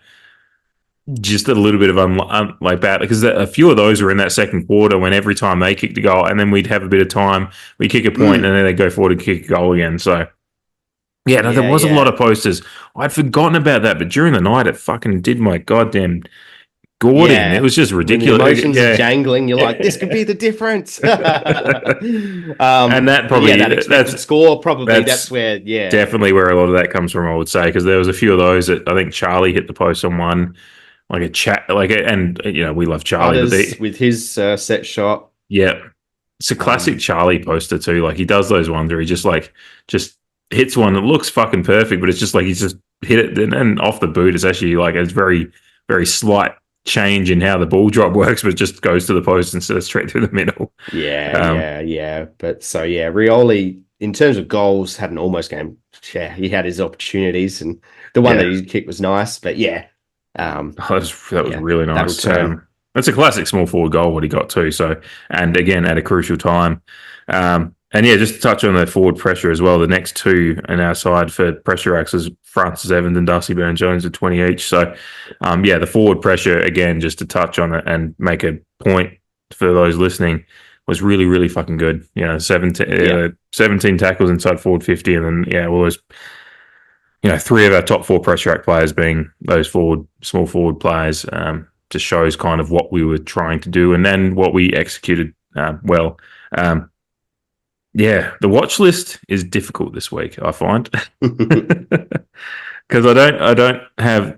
I'm going to pick on someone that's popped up a few times on this, and that's just what it is. It's a continued watch, but I've got to go with, and I find it a tough one to do as well because I think he looked like he was battling a little bit of injury throughout the game, but he did stay on until later on in the game. But Lockie Jones, I'm still just a little bit unsure of where he sits in the side. He's probably the one player every game I watch, and I'm not going to get into there's people that say you should never see an AFL field again. I completely disagree with that. I think there's a good player there. Laugh when I see things like that. Yeah, that's the hyperbole that I think someone replied on Twitter and said about he was giving us some a shout out to I think his name's a Chong father or something like that. So shout out if he's listening. And he was giving credit, like saying, loves the podcast and loves listening to it.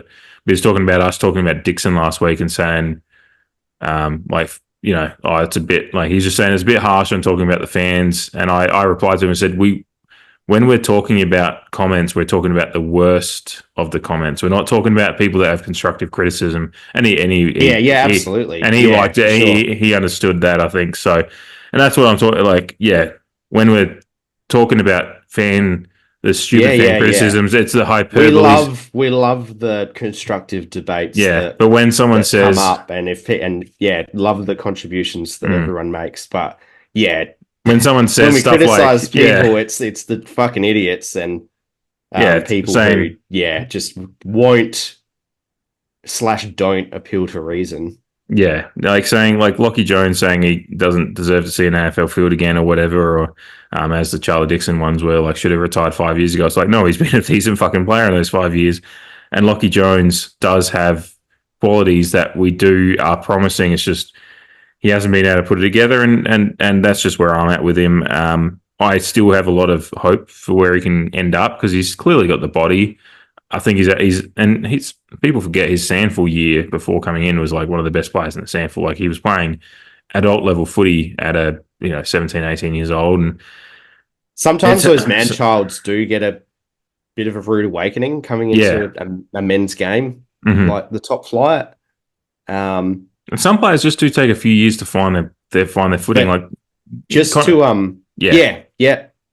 Well, yeah, and what I was just about to say goes off the back of that comment they just made is, and it's something that I was going to say for the preview. But if he gets selected this upcoming week against Sydney, it'll be his 50th game. So just to go along with the vibe of what you're talking about is a lot of people like to write off kids and don't understand that they're kids still. And they don't have that much AFL experience. Whatever your thoughts of what they could become it's all subjective and it's all unproven. Really long term. Until he does play. I mean, and a lot of people who have been there and done that say it's once you cross over that 50 game mark, and probably more the closer you get to 70 or 80 games, is what that's when you've bedded down how you will be as an AFL footballer. And particularly playing a role he does, like it's not like the Rosies and Butters that could come in and do, like they were flashy players so they could get a little bit of that stuff. It's like Lockie Jones has come in and had to play, the halfback, a couple of games at forward, but he's playing a hard earlier the year nut role. Matched up against Darcy Fogarty. For listeners who've been around since the earlier portions of the year, like I was definitely very critical of our club and our match committee for that matchup, and that wouldn't have been his decision, but he tried his best and unfortunately got beaten early in that showdown. But you can criticize Dixon on one hand if you choose, because he's played the 200 games, and whatever your opinion is your opinion. You're entitled to it. But the criticisms, the hyper criticisms of young men in general on one for one, and young men who've not had that much experience, you just, and it's just I believe you need to temper it a little bit. You can just tweet, I don't know where Lockie Jones fits in this side at the moment. And that's a good constructive criticism. Saying, I don't want to sit Lockie Jones doesn't He's deserve a two-touch CNA. player. Yeah. I hope he can become a one-touch player. Just a little bit of like trying to be better on Twitter 101. Just don't. Don't. I would imagine we're preaching to the choir though, so kind of labouring the point a little bit. But But again, he's my watch because I just don't know where he fits at the moment. But he's the only one I could pick out of that because Quinton Narkle didn't play enough. Other players that were low in disposal numbers and stuff, but had a good game last week. Like Charlie Dixon isn't going to be a watch for me at the moment because we all know where he's at. Like if he plays a few more games, like he'd had that run a few, before he got dropped, then he was on the watch list. And then he got dropped. So, but I think Dixon played a role this last week. Darcy Byrne-Jones, again, low in disposal numbers, but he kicked his goals, got his goal assists, pressure acts, as I just said. And then beyond that, you just go, well, everyone else is pretty fucking handy. So Lockie Jones is just like the worst of a good bunch this week. Yeah. And I think even he had some moments, some highlights on Friday night. I saw a couple. I can't pick one out in my head, but I didn't think he had a bad game. It's just like I still pressure, tackling, teamwork. Teamwork doesn't. And he looks that for teamwork. And I'll also say one thing positive about him. He looks really good whenever he's out in the field. Just that mustache and the mullet flowing. Like I love watching him just run. So I want him to figure it out. And it's partly down to just figuring out your role in the team. It's like any player that comes into a team until you've got a role bedded down that you start growing into. And he's just in and out. It's just it's very hard to bed down a role when you're in and out of the side a bit. I think the thing not completely on that him. I'm hoping for, and I think will eventuate, touch wood, is that as he does draw closer to, now, if he does cross this 50 game threshold and in his next 50 games, you got to think of the upside as a supporter of the club. If people outside be as critical as you fucking want, I don't give a shit. But he's a strong, fast, medium-sized defender, which means that once he does gain experience, he can play taller and bigger than what he is. But he can also run away from those people that he's playing against. That closing speed is scary. Some of those times that he does close in. Yeah. And that's probably why he does keep getting selected and why our coaching team want him to gain that experience at the top level, because he's probably wasted at SANFL level the older he gets. Yeah, absolutely. So yeah. Going into bat for Lockie. Yeah. But decent watch, because at the moment it's a bit indifferent. Mm-hmm. Yeah, it's not terrible, but yeah, it's just where we are where we are. Yeah, that's it. But to move on to my watch, very harsh, but again, got to pick out someone, and this is someone who was, by AFL player ratings points, our 5th best on ground, and that's Jace Burgoyne. Absolutely love the year that Jace Burgoyne is having. We've lauded him many times, and he 22 disposals on Friday night, like 9 of which were contested. So it's not necessarily his overall output; it's some of the pressure moments that I thought he let himself down in, and it's more. I put him in more because, particularly in that first half. Yeah, for sure. There was a few moments I picked out in that first half for myself. Yeah, and it's more in the lens of a lot looking towards finals and games where it is. Our next month isn't easy, as everyone's mentioned. It's those high pressure moments where if you're going to be in our best 22, which look, I think he is absolutely, like the year that he's had, he's up there for our most improved player. But just some of the more pressure. He's in our top 10 for player of the year. Yeah. So that just says it all. And there was that one moment where he got the ball off the back of a pack, running into what he thought was an open goal, and he didn't. He looked over the wrong shoulder, and I was just like, "No, just like your dad in a final." I was just like, "Oh, you can't be any more like your dad right now." Like, good thing it's not a final, but he just what you thought was a gimme. It's a deep burn. Oh, yeah. I can't remember. Was that the second quarter as well? Maybe. I vaguely remember a moment like that where I was like, "How the fuck are we making it difficult to score from this?" Yeah. And he just took 1 or 2 steps too long, and then he looked over the wrong shoulder to see if he was clear, because the guy was coming from his right hand side. Yes, yeah. Look, like I said, love Jace Burgoyne, and love the year that he's had. We've had him in our, like you said, he's top 10 in our player of the year votes. He's had fantastic games, but and he had a good game. It's just as we draw closer to the higher pressure it's a watch year, on the specific. Just try and calm. I want him to try and calm his mind a little bit, and maybe just make some easier decisions, not overcomplicate it for himself, to avoid being caught holding the ball or cause a turnover. Yeah, because he does. You can tell he has a very good footy brain, which growing up in that family. So it's just like whether he's trying to as he grows into the season, he is actively expanding his game every week. Like, you see that he's getting involved in more, and just high tackle numbers generally for a guy that seemingly is so slight. And while you were talking, it just reminded me of another point I wanted to make, is there was a couple of times where he got bodied off the ball a little bit too easily, and we've mentioned that he's a bit stronger than what he looks, and in a couple of those moments he probably didn't live up to that that comment, or those comments that we've made. So the pressure, but also the body work, hopefully just fix up those little things. Yeah, there was a tweet. You've probably seen it. There was a tweet that went around on Twitter where someone tweeted out, like, Jace Burgoyne is the worst player on Fort's list or something like that. And I think I did see that. Yeah, and I saw it. I was just like, I just had to look at his profile. Well, I just had to look at the guy's profile, and was it a supporter? No, it was a Port supporter.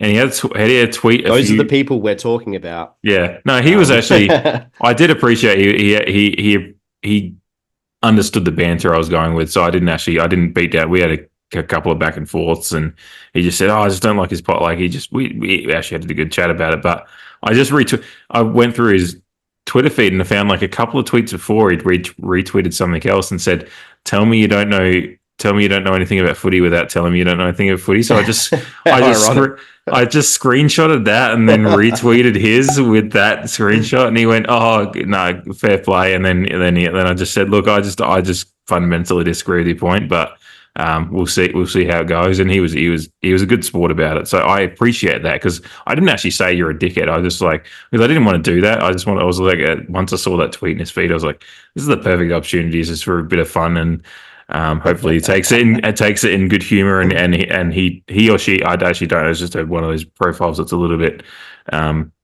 ambiguous. Yeah, non-binary, I guess. So I couldn't tell. I think it was a bloke, but yeah, they were very a good sport about the banter. But yeah, it shows that there was some frustration with his first half that speaks to what you're talking about. So yeah, that was a long tangent just to say that there was some frustration out there for sure that matches up with that. So yeah, but yeah, it went along with some hyperbole as well. Yeah. Alrighty, now we can get into the segments, which will be fun this week. It's fun most weeks this year anyway. So for the last week's winners, I think you got a fucking clean sweep. I feel like, not that we actually do that, because it is just for an end of year thing that we're just going to put them all together and figure out a winner. But so we don't actually keep track of whose nominations win. But just in my mind, I think you've got like the last clean sweep the last 3 or 4 weeks is what I feel like. Wow. Because the goal of the week winner was Mitch's set shot last week, which you nominated. I was surprised about. Even though it was a really good goal, yeah. It won comfortably, like 80% of the vote or something. Like on both Twitter and Instagram, I didn't even have to do any math for it. I was just like, yeah, it's fucking won. Thanks again to everyone who contributes votes for the awards as well. Yeah, and I love the occasional comment. We sometimes get, like, I think Tim sometimes replies that we talked about earlier, Timmy Nash, and Dave Lloyd occasionally replies and gives reasons for who they're picking. And I'm like, I love that. I love that shit. Yeah. So the goal of the week winner was that set shot, which I do, like, as you said, you're surprised, but I do appreciate that people think similarly to us, that love a good set shot, like just that movement through the post that Mitch has got going at the moment. And he had a couple of good ones on the weekend again, just ironically, he's the one miss he has is the second easiest shot of the day he had. So, but as long as he's setting, kicking 3 goals, 1 every week, we're not going to complain too much. The Sweeney winner was your nomination of Bergman's little slide through slick defensive effort against Richmond in that, when they had the kind of open forward 50 there. And he basically saved a goal there in the last quarter of the game, I think it was. So, yeah, it was Bergman getting the Sweeney, which, just to tease forward a little bit, might get a nomination this week. This week again. I don't think that'll be too much. Who's it gonna be, Dave? I nominate first. Anyway, goal of the week. You get to go first on this one, so we'll see what you pick out. There was a few good ones this week. Yeah, look, so tough because it's what you like the most in a goal. Is it technique, which apparently a lot of people like with Mitch's. So as soon as Georgiades kicked that goal from the pocket, I was just like, that's on the list. But I don't, similar to Dan Houston's assist with the Sweeney a few weeks ago, tend not to want to double up on a similar feat. Yeah. So, I guess an honorable mention to Georgiades' kick from the pocket, which is fucking dope. Mm-hmm. I want to go Willie's goal in the third quarter. A good passage of play overall. Evans in the phone box did really well. Centering ball. Chair has got work to do. Rioli! Goal, Port Adelaide. Smart from Evans. Didn't rush through. He thought through his decision, trying to find if there's a person in a better position. Just the safe thing, went to the top of the goal square. And if you leave Willie Rioli by himself in that area, 2 or 3 metres, be able to snap it over his shoulder. Just with Frankie Evans, just avoiding working in a phone box, the commentary said, which I liked. I love that. I was getting a bit frustrated because I was like, just give it off, Frankie, because he kind of, a couple of times before that, in and around that, he had his hands on the ball and just a high pressure early in that third quarter. And I was like, get rid of it, Frankie. Put it to the hot spot. bounced off Georgiada's chest, and Rioli, with the scare factor, right place, right time, doesn't need a lot of the ball and need it for that long, but put it through the big stick. So, yeah, going for Willie's goal in the third quarter.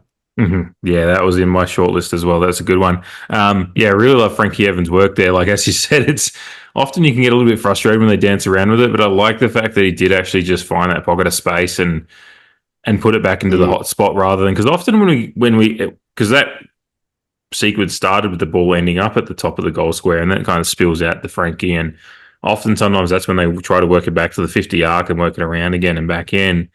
But he kind of just, no one ever actually, like, he looked like he was surprised that no one actually came to him to tackle. Like, everyone was waiting for him to dispose of it, and he just went, yeah, they were corralling him, weren't they? And then he eventually got that little just second of space to be like, oh, fuck it, I'll put it back into the hot spot. Again, watching the game on replay without the visceral emotions in the moment, he did actually look a lot more calm. Yeah. Like, he didn't look like erratic when, like, I'm watching it live. I'm like, no, the pressure's on. But he looked a bit more calculated, I guess you could say.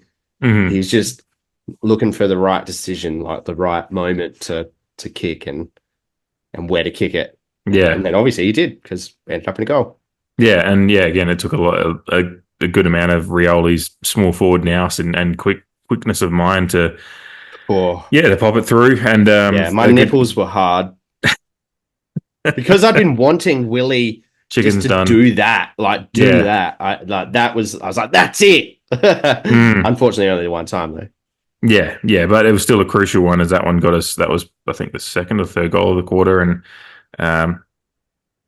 it was really when we started feeling like, all right, the pressure's finally starting to tell, and we're on here. That got us within a few goals, and it was on from there, and obviously we went on and won. So mine is a third quarter goal as well for my nomination, and I'm going with Burn Jones with that snap that finally broke our drought in the third quarter. 364th game for both. Forward Kemp, Burn Jones on the left boot. Got the dribbler. Port get the first of the third. Well done here from Radical E. He was out of position. Looked like Kemp was going to take that mark, but he didn't give up. Got a hand in it. And then Burn Jones, we know he's got speed. He backed himself, composed himself, put it onto his left. Finally got a little bit of reward, Port Adelaide. First goal from 9 inside 50s. Crumbs well. And just, I like that. I mean, it was Radicalier that kind of was involved in the contest. He was actually coming from behind in the contest, but made it a contest. It wasn't a defensive mark. It came to ground. And Burn Jones is coming in like at the front side of the contest as well. So he's facing the goal and he's ready for it to spill out. And then he gets it and kind of just, there's 3 Carlton defenders around him, and they kind of just makes him think. Yeah, it makes him think, and he ends up just blasting through them, and then but still has a fairly, I mean, some would say routine, but it's still a finish that you have to execute perfectly. You know, from what, it's on his wrong foot too. Yeah, 25 meters out on his. Yeah, it was on his left, wasn't it? And having a snap back towards the goal and roll, and obviously an open goal square, so he just has to get it online. But yeah, it was a beautifully executed goal, and finally broke the drought for that third quarter that we'd been pressing for so long. But yeah, this is 8 minutes to go in the third, and no one had scored yet at that point. It was Darcy Burn-Jones with a little bit of class after, and he had another decent forward 50 entry, but just one that had come to ground, and that's why you've got guys in that position. And we've lamented at times sometimes the positioning of some of when we're not playing well, sometimes the positioning around balls coming to ground, but that was absolutely. That was perfect. I was really really nice goal. So that was gonna be mine if it wasn't the Willie goal because of the context of when it came. Yeah. After dominating for so long without getting a goal.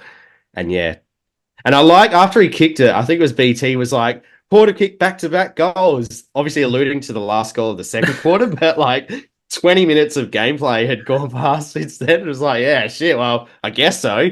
Yeah, I remember when I do remember when I was listening on the night. I think I did take it like I had to sit there and think for a second. I was like, "How have we kicked back-to-back goals?" I was like, "Oh shit, yeah, we haven't.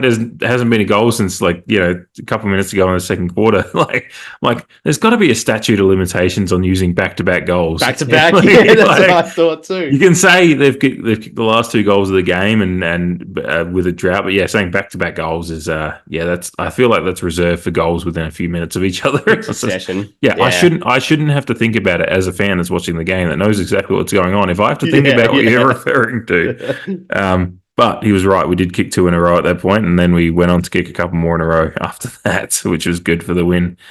Alrighty, the Sweeney, which I get to go first, and I think I don't know who you're gonna pick. I have no idea. Actually, had this one picked since the game. This is basically a mulligan. Yeah. It'll be interesting how the votes go on this. We've had a few times this year that we've been like very true. That we're like it's going to be 100% this week, and then it still ends up a pretty sometimes a closer vote than we expect. But yeah, I'm picking the Bergman double tackle on the defensive side of the wing there in the mid part of the fourth quarter. Good block there by Young. Some nice candy by the skipper. Neat little ball here to Ollie Hollands. Back to Cripps. Takes him on. Not sure how he disposed of it. Hollands caught as well. Narkle decides not to take the advantage. Well done, Bergman. That's 2 desperate tackles. Had Cripps running flat out at him. It was just what I love about it is it's Cripps selling candy further up the wing, like before it even gets down to Bergman. It's Cripps sells some candy, goes on a run, does a little 1-2 effort. And like this is the kind of moment that the Victorian media is just salivating at as they're watching. They're like, it's Cripps. He's going on a run. He's doing a little 1-2. He's about to get it back. He's going to put a kick inside the forward 50. Someone's going to take a mark. And that photographer, that is fantastic photographer that's put the photo out there of Cripps with the arms wide open, like Michael Wilson's his name. And does take some incredible photos. Shots. Yeah, he's an incredible photographer. I follow him on Instagram. It's like, yeah, you get some fucking great AFL stuff. But everyone's waiting in that moment. You're thinking Cripps is going to do something great. And then Miles Bergman just says, fuck no, you're not, and just wraps him up in a tackle. And that in of itself might have been a Sweeney nomination. Just if he just wrapped up Cripps and stopped an attack and got the ball back for us after that kind of sequence that Cripps was looking like to go on. But no, it spills out. Ollie Hollands, I think, is the player that gets it next. And Bergman, basically from his knees, on the ground, recovering from tackling Cripps, again goes back and tackles Ollie Hollands and eventually gets the reward because after the ball spills out from that, he gets the holding the ball call for him as well. And sums up Bergman's night. He had a really good night as far as just his defensive pressure and his acuity for the game and just the fact that he was locked in for it and everything like that. And to have a moment like that. And yeah, I didn't actually at the time properly cotton on to the fact it was Cripps. I just was like watching in my days because at this point it's fucking 4:30 in the morning. I was like, it's a Carlton player. It was only when I watched back I realised the magnitude of what the moment could have been for Carlton. Yeah. Protecting a lead at that point. Yeah, exactly. Yeah, because we were still only at that point we were 4 points up, so it was a potential entry for Carlton to take the lead is what it was building to. And no, but Miles Bergman tackled the commentators shit out of him. Yeah, and yeah, a Brownlow medal winner in that moment as well. Like it's like when the moment's always heightened. I think when you're involved against a player of that caliber. So, and Ollie Hollands is no slouch himself. So yeah, a couple of really good Carlton players involved in trying to get forward, and Miles Bergman said fuck no to both of them. It was incredible. Yeah, one of those that'll be. Yeah, it's just one. I don't know how many times you watched it. You reckon since the game, just that moment itself. A lot.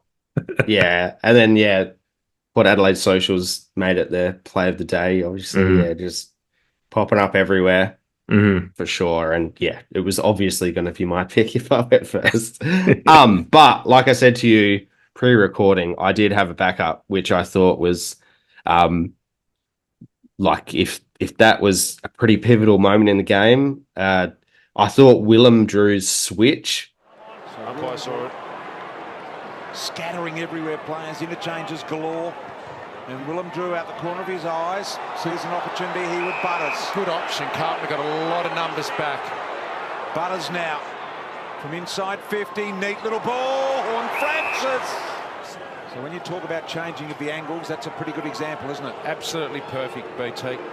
So HORNE-FRANCIS That now. one there. So that drags some Carlton defenders across. It just stretches it out, gives a little bit of space. Look at HORNE-FRANCIS. Sure, Cottrell could have got a free off the ball then as well. From wing to half forward flank to Butters in that same quarter. I think it was actually fairly close after that, because it's a Willem Drew switch that gets to Butters that spreads Carlton's defence, and then Butters links up with JHF to get the set shot to put up, to get that break, to get us 8 points up.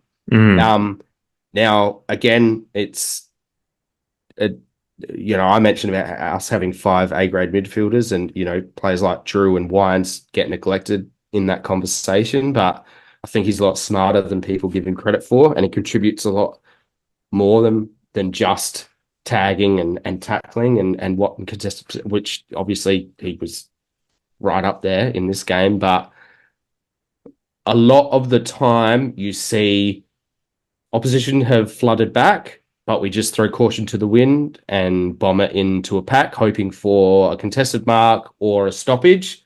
But he went, nah, fuck it. We got to get a lead. And Butters is open on the other side of the ground, and this can spread their defense. So to do it, but to also nail the kick, because he's on one wing, half forward flank, I guess you could say, kicking it to the other side. If he fucks that up, gets turned over, it's a transition goal that we come to know. But yeah, he nails it, and Butters has the presence of mind. Hoyne, a positive for Hoyne, mentioned that Butters is one of the better kicks inside 50 in terms of taking the best option to guarantee that your team is going to get a set shot. And he did, gave to JHF. JHF did the business and kicked a goal to get us the break. Yeah, an incredible, crucial part of the game. And it's certainly nice to shout out Willem Drew, which I think safely say for myself, he'll feature again in pretty soon as we're chatting. I'm sure, knowing your absolute undying love for him, he will get a mention for you as well. But yeah, it's Willem. He had an incredible 100th game for him, by the way, as well. And yeah, just his footy now, as far as he's known for so many things, like for the layman that just casually understands what Port's doing. They'll see Willem as tagger, and maybe gets in and under, gets dirty, but some of his classy footwork that he can, when he gets the opportunity to show that, is I think we've seen it a lot this year, that he's just really, really, really quite adept and quite confident with his own abilities, and that's a great one to pick out for. He has the ability, in my view, to read people's minds. I think that's what helps him be such a great defensive player, is he knows what the opposition want to do with the football, maybe even before they do. And that's where he gets the hand in to sully their disposal, or, to wrap them up in a tackle. The way he does it is different to other players, I think. But this is an offensive highlight of his. I think when Butters and Rosie, Ollie Wines even, can get up and under the ball inside 50, he more often than not tends to lower his eyes when he's the one putting inside 50. So I think his offense is right up there along with his defense. It's often in other players' hands with an offensive foray. He's low key has that. Like, I think if he's, you focus in on his face during a game, he's going to be like Zach Galifianakis in The Hangover, just when he's counting cards. Absolutely. He's counting cards. He's seen equations as the game's forming in front of him. Like, he does play the game that way, though. It's just like he sees. Yeah, I mean, to all great players do. They have that forecasting of how a play is going to unfold, and that's why they get in the best positions, and that's why they impact on so many contests.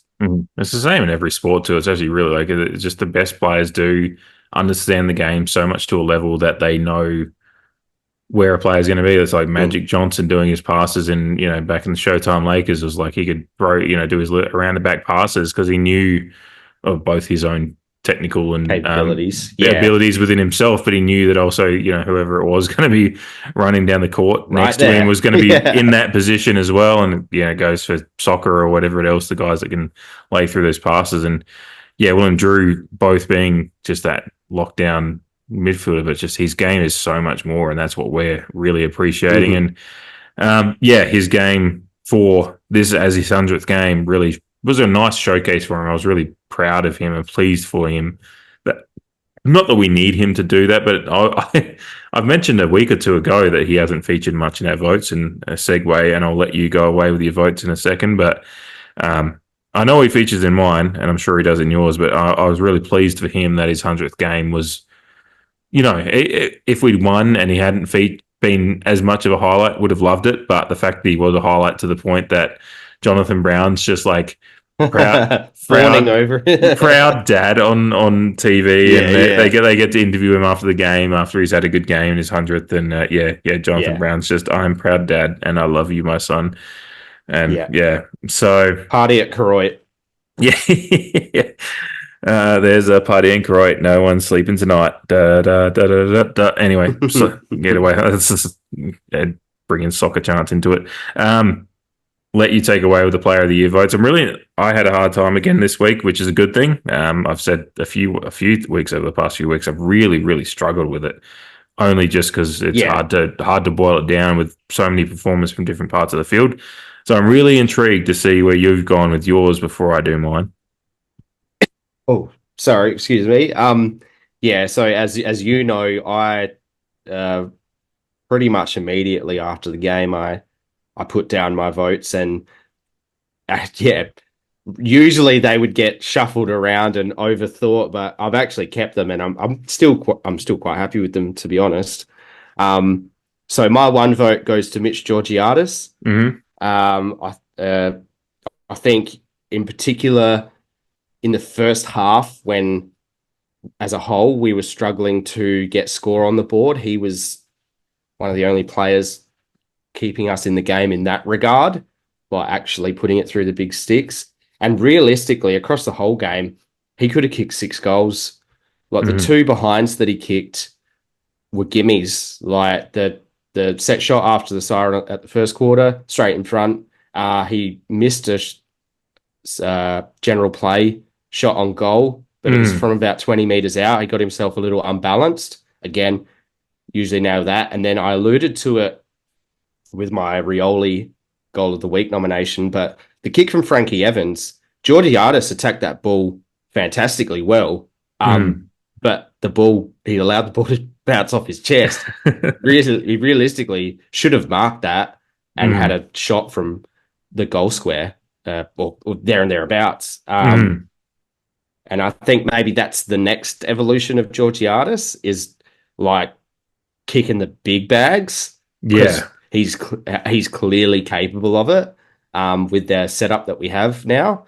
And just his tank as well. Like he seems like he can run out of game really well. Yeah, 12 disposals. He was working up further in the ground. 6 score involvement. So he had 1 more score involvement on top of his 5 shots on goal. 3 tackles, one of those being inside 50. 4 marks, 1 of those contested, and then 2 inside 50s, which shows that he was working a bit further up the ground and then disposing it inside 50s. So I wanted to get him in the votes because we've spoken about Radaglia having his impact and whatnot, but Mitch is still sitting up the top there, leading our goal scorers for the night. And like I said, he really could have or should have kicked 6 on the night.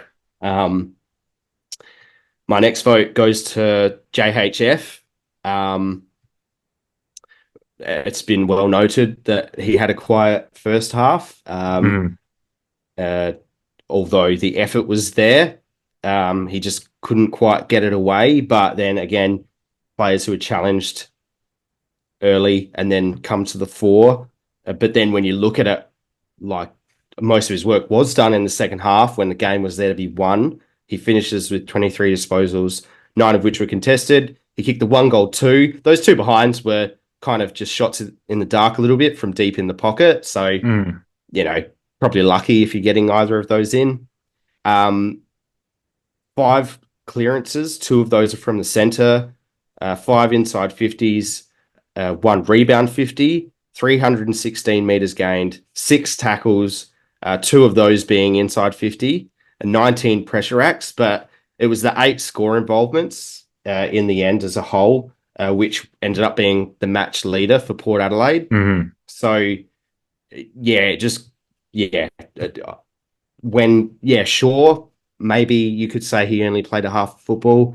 It's just how good of a half that was for me that just absolutely put the game in our favour, and he looked like he was running on air. That's probably not the term I want to use, but I'll move on anyway. Yeah, just thought his impact, once it's all said and done, was worthy of 2 votes. Also, just to interject for a second, sure. Really pleasing to see him have a tough first half and come through, because it has been the criticism, and not that we buy into it too much, but the media criticism of his not attitude, but mentality, just as a young man learning his craft in footy.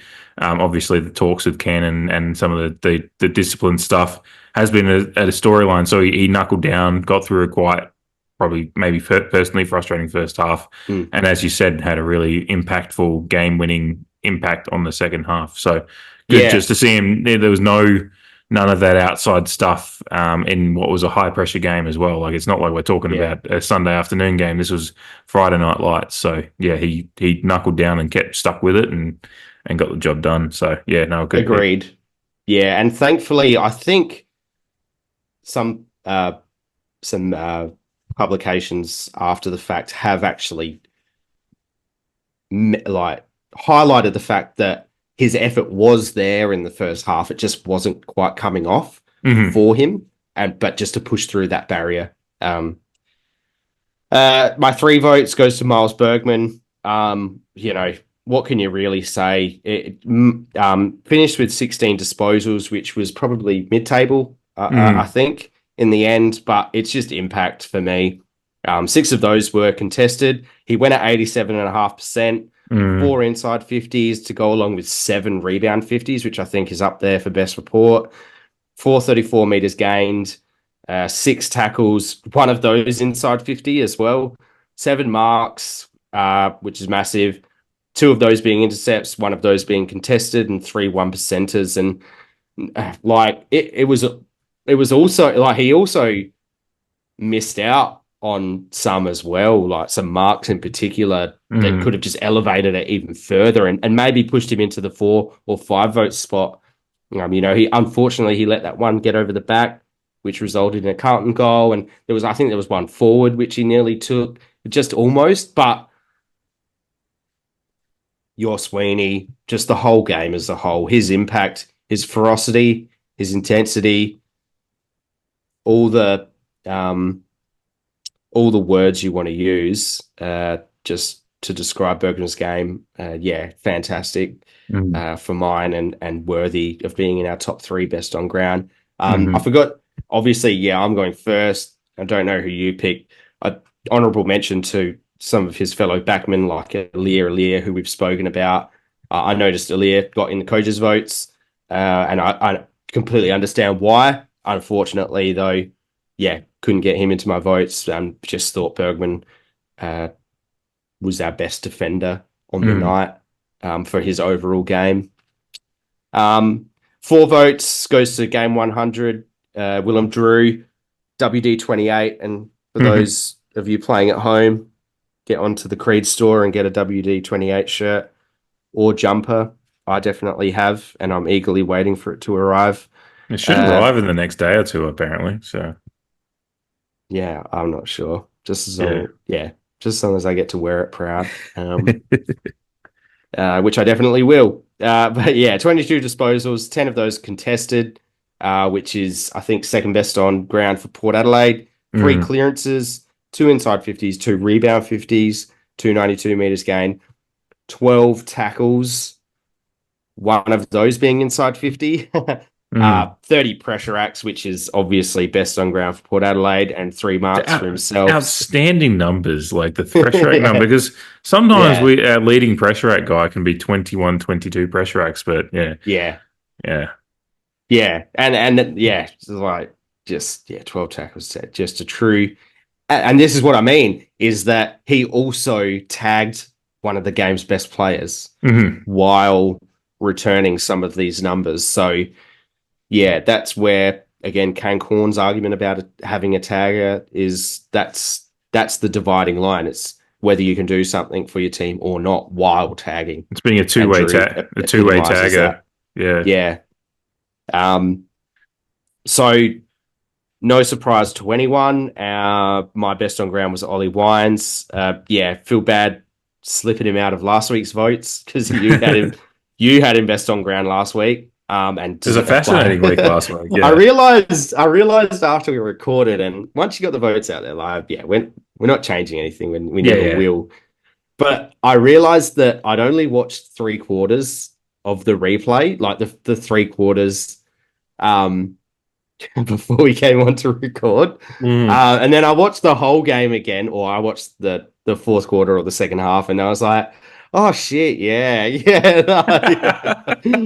Maybe I should have given him some votes, but look, they're all said and done. They are kidding now. You gave him flowers anyway, so I think it all worked out in the end. But yeah, Ollie Wines, 25 disposals, 11 of those contested, which was best on for Port, 6 score involvements, 10 clearances, which is stupid, 3 of those from the centre, 2 inside 50s, 3 rebound 50s, 280 metres gain, which suggests he's doing it in tight, but also trying to get it forward as well. 10 tackles, which again is just stupid. 19 pressure acts and 2 marks. I mentioned, like near the start of the pod or in our discussion about the game as a whole, that him and Drew, in my opinion, and maybe Bergman for that matter, they played 4-quarter games. Yeah, but like, I wrote it down that he turned into a brown bear, a big brown bear.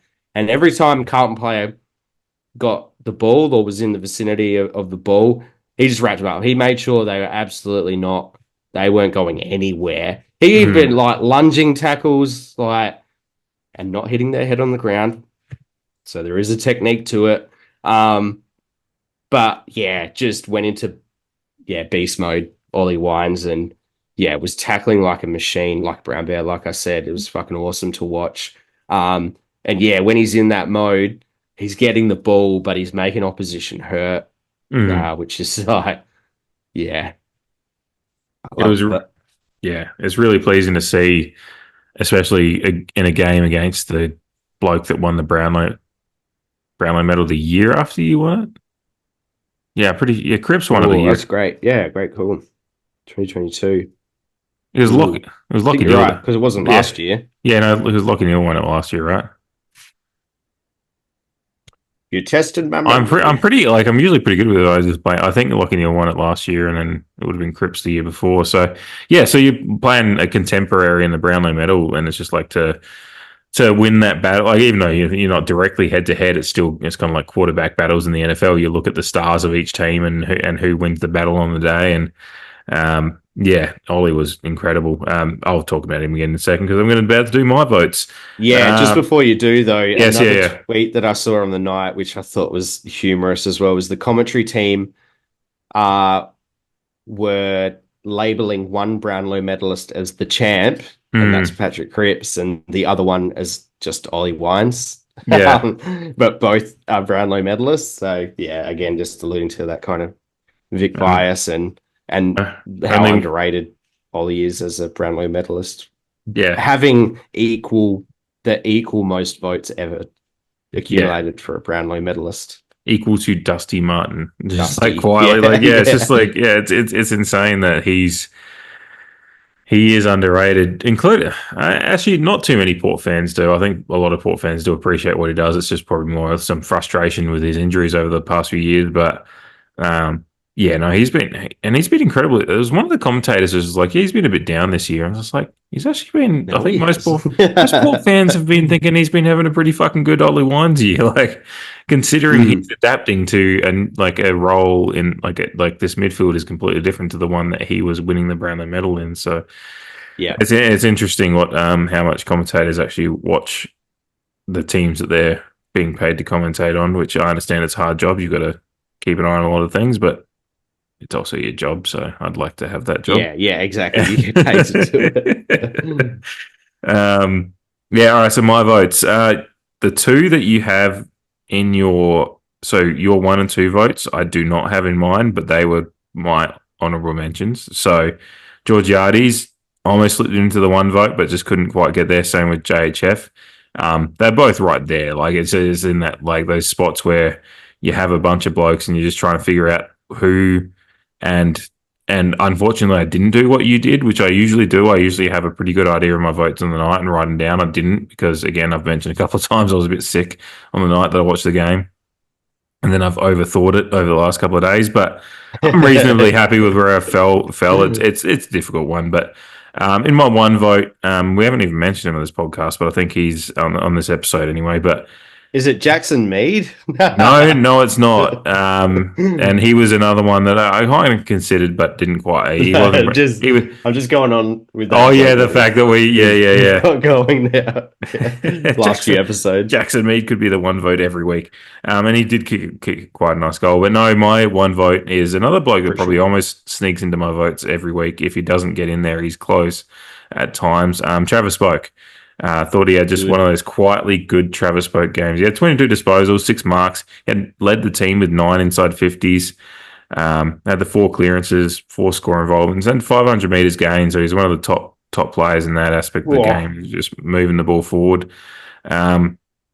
And just I felt like I noticed him, just his pressure around the like I don't think he was up there in pressure acts by any minute. Actually, let me scroll up and have a quick look here, or scroll down, figure out the document that I made for myself that I don't know how to read. He had 15. Yeah. See, they're in mid tier there, but mid table.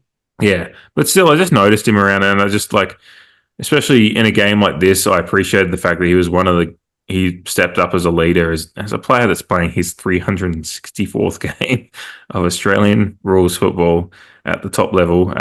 Really appreciated his kind of on-field leadership in a quiet way. It wasn't like it was overt. It's just I noticed him all game, like kind of you were saying about 4-quarter efforts, like not quite there as a 4-quarter effort, and to the tier that we're talking about, the top level guys of this game, but.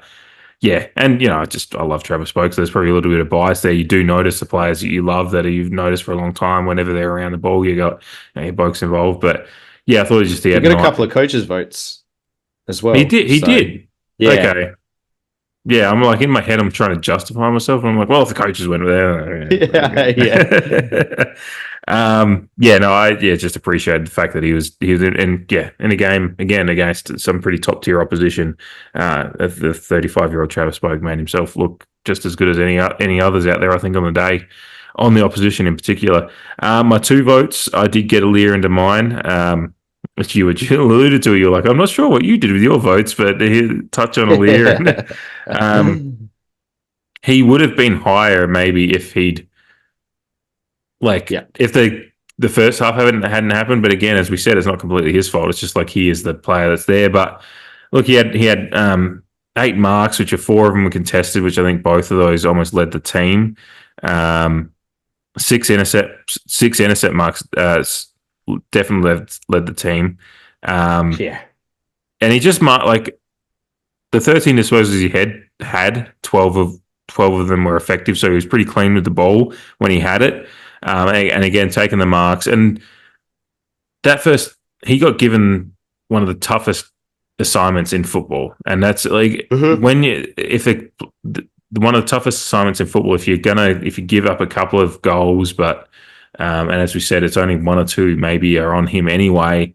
If you're winning that battle by the end of first of all, if the team wins the day, then you've done something probably okay. And then when you've actually held Curnow to 3 goals and crucially in the second half, he just didn't fucking get a lick of it.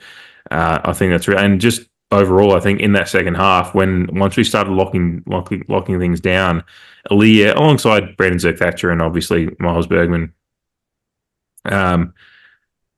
they marshaled the deep as the game grew on and they grew into the game. You could just see Aaliyah was marshalling things, and they were all like there. There's just a synergy Just down general. back. Just really happy with how he led the team down back, and I had to get him into the votes. Just thought that's the quintessential Aaliyah performance I want to see again. They've had, a couple of goals for Curnow, but I don't think Aaliyah lost that battle, which in of itself, I was just like, as soon as I thought about it in that frame of mind, like I framed it that way in my mind, I was like, well, if Aaliyah's almost won the battle against Curnow for the day as far as how it impacted the game, I'm like, I have to get him to my fucking votes. So that's why I got him in the two. Fair. Got him in the 2 spot. From 3 through 5, we Yahtzee here. I've obviously got Bergman in the 3 spot there. All the things you said, just an incredible game from Bergman.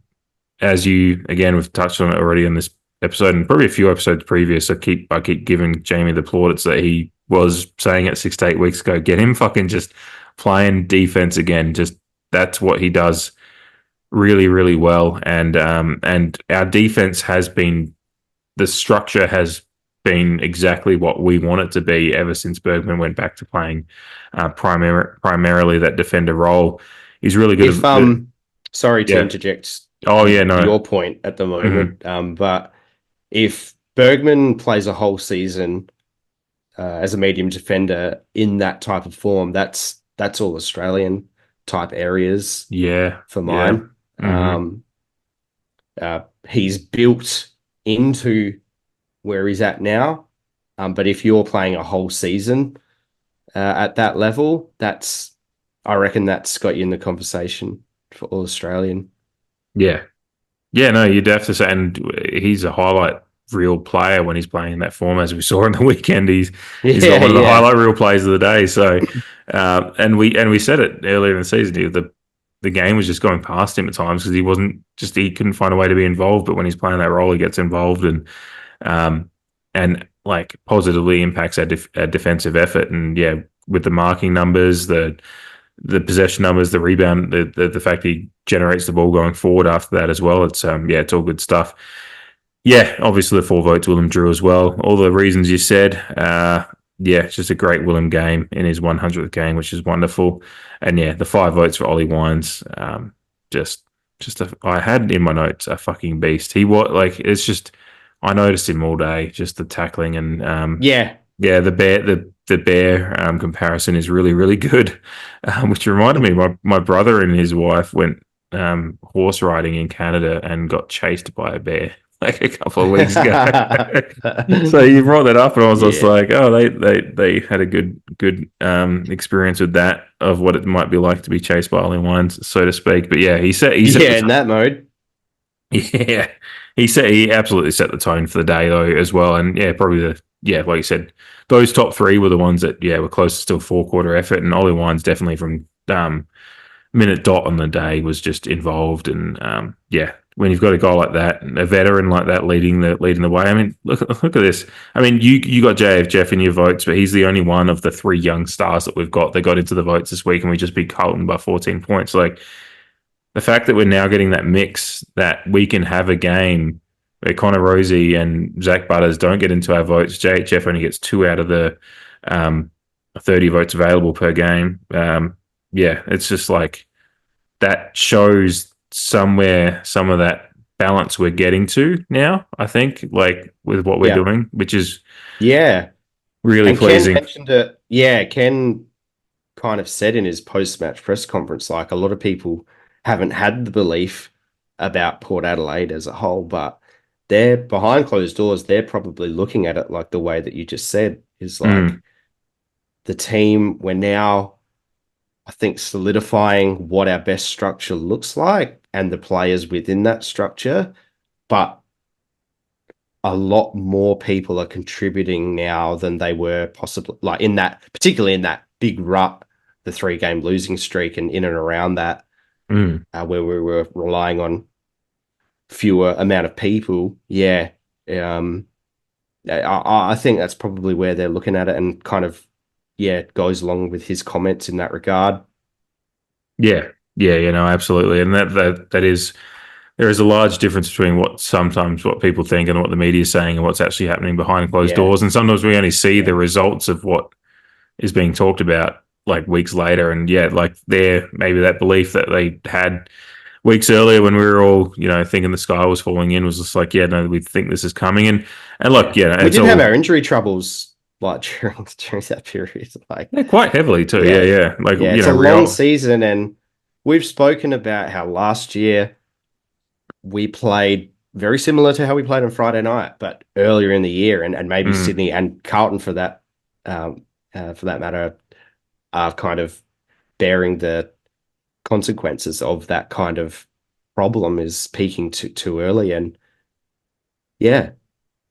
Ken mentioned earlier in the year about having to learn when to kind of move your bigger pieces on the chessboard up the chessboard. So to paraphrase him, of course he didn't say that, but just on Ollie though, like, I don't know if you remember, if you even know, but in his Brownlow year, and it's a bit of a pat on my own back, but I got Ollie at 80-ish to 1 to win the Brownlow that year. But the basis of that, because so you've obviously got to pick him fairly early in the season. I did too. You did too? Yeah. But my basis for that, it wasn't a punt. It was the fact that Ollie's 2020 final series was exemplary. Like, his best games for that season were in the final series of 2020. And then he started 2021 fantastically. So I got on him maybe first month of the season. I think it would have been around that time where he was still around $80. So with that fact in mind, like, I'm hoping that now we're solidifying our team. We've got contributors everywhere. Ollie with a fit Ollie who's done a full preseason, maybe he's saving his best for the most important part of the season. And I hope he is, because he's shown that himself fully fit, that's when he comes into his own and plays his best football. And well done on you getting him at 80 to 1 as well, by the way. That was a nice little bonus. Obviously, just watching a Port Adelaide player win the Brownlow medal was just a wonderful moment in and of itself. But the fact that I'm sure a lot of us take a punt on a Port Adelaide player to win a award. Oh yeah, I've got the fantasy basketball league I run with friends over here in the US is like it's $20 US to enter it, but then for the couple of Aussies, which includes my brother, is 30. But it's just a real side note before we get into previewing the Sydney game to finish off. But it's $30 Australian, and my brother still hadn't paid me, and it got to the end of the season, so I messaged him. I said, "Can you just because I can't use Sportsbet over here because it doesn't work internationally, betting rules and all that stuff." Just texted my brother and said, just put $15 on Connor Rosie, $15 on Zach Butters. And that was near the start of the year. Now that's probably not going to work out for me. But so I always pick a player or two. And then the fact that I had, I had $30 with our listeners and a lot of Port supporters would be at the start of the year like, oh, who's going to win the Coleman?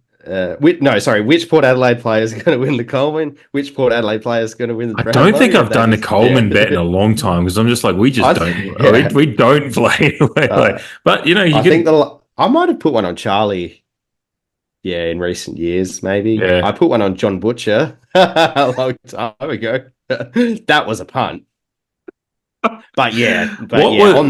what were the John Butcher? Paying like 1,000 to 1 or 500 to 1 or something like that. That checks out. That was pre. There's going to be so many, like 3 hip surgeries. John Butcher. There's a lot of Port Adelaide fans are listening right now, going, #future. But like I said with the Ollie one, like I didn't put that bet on as a punt. It was based on his performances, particularly in the finals. I was pretty bullish about it when I put it on too. Like I was like, oh, it's 81 to 1. Yeah, like it's a long odds, but I was just like, he's like he just felt like he was on for a year. So I was just like, yeah, that's where. Yeah. And So I do. if he doesn't get injured and he keeps playing the way that he's playing across like the last 7 or 8 games of what he has done, like, yeah, he's in with a good shot. And like, because I usually do $10 on a player every year, and I think that might have been the first year, or maybe the second. I think I'd possibly done Ollie before, but there'd been a lot of years before that. I just put $10 in Boca at the start of every year, which is obviously a lot shorter odds. But yeah, the Ollie bet was one of the all timers because $800 into your account on Brownlow nights a nice little bonus. I think I did $10 as well because that was in a period where I was very heavy into matched betting.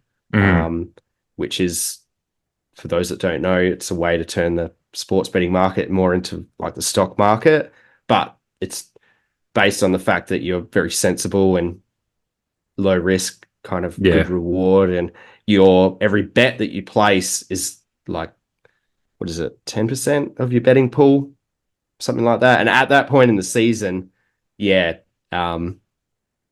is it 1%? I don't know. Yeah.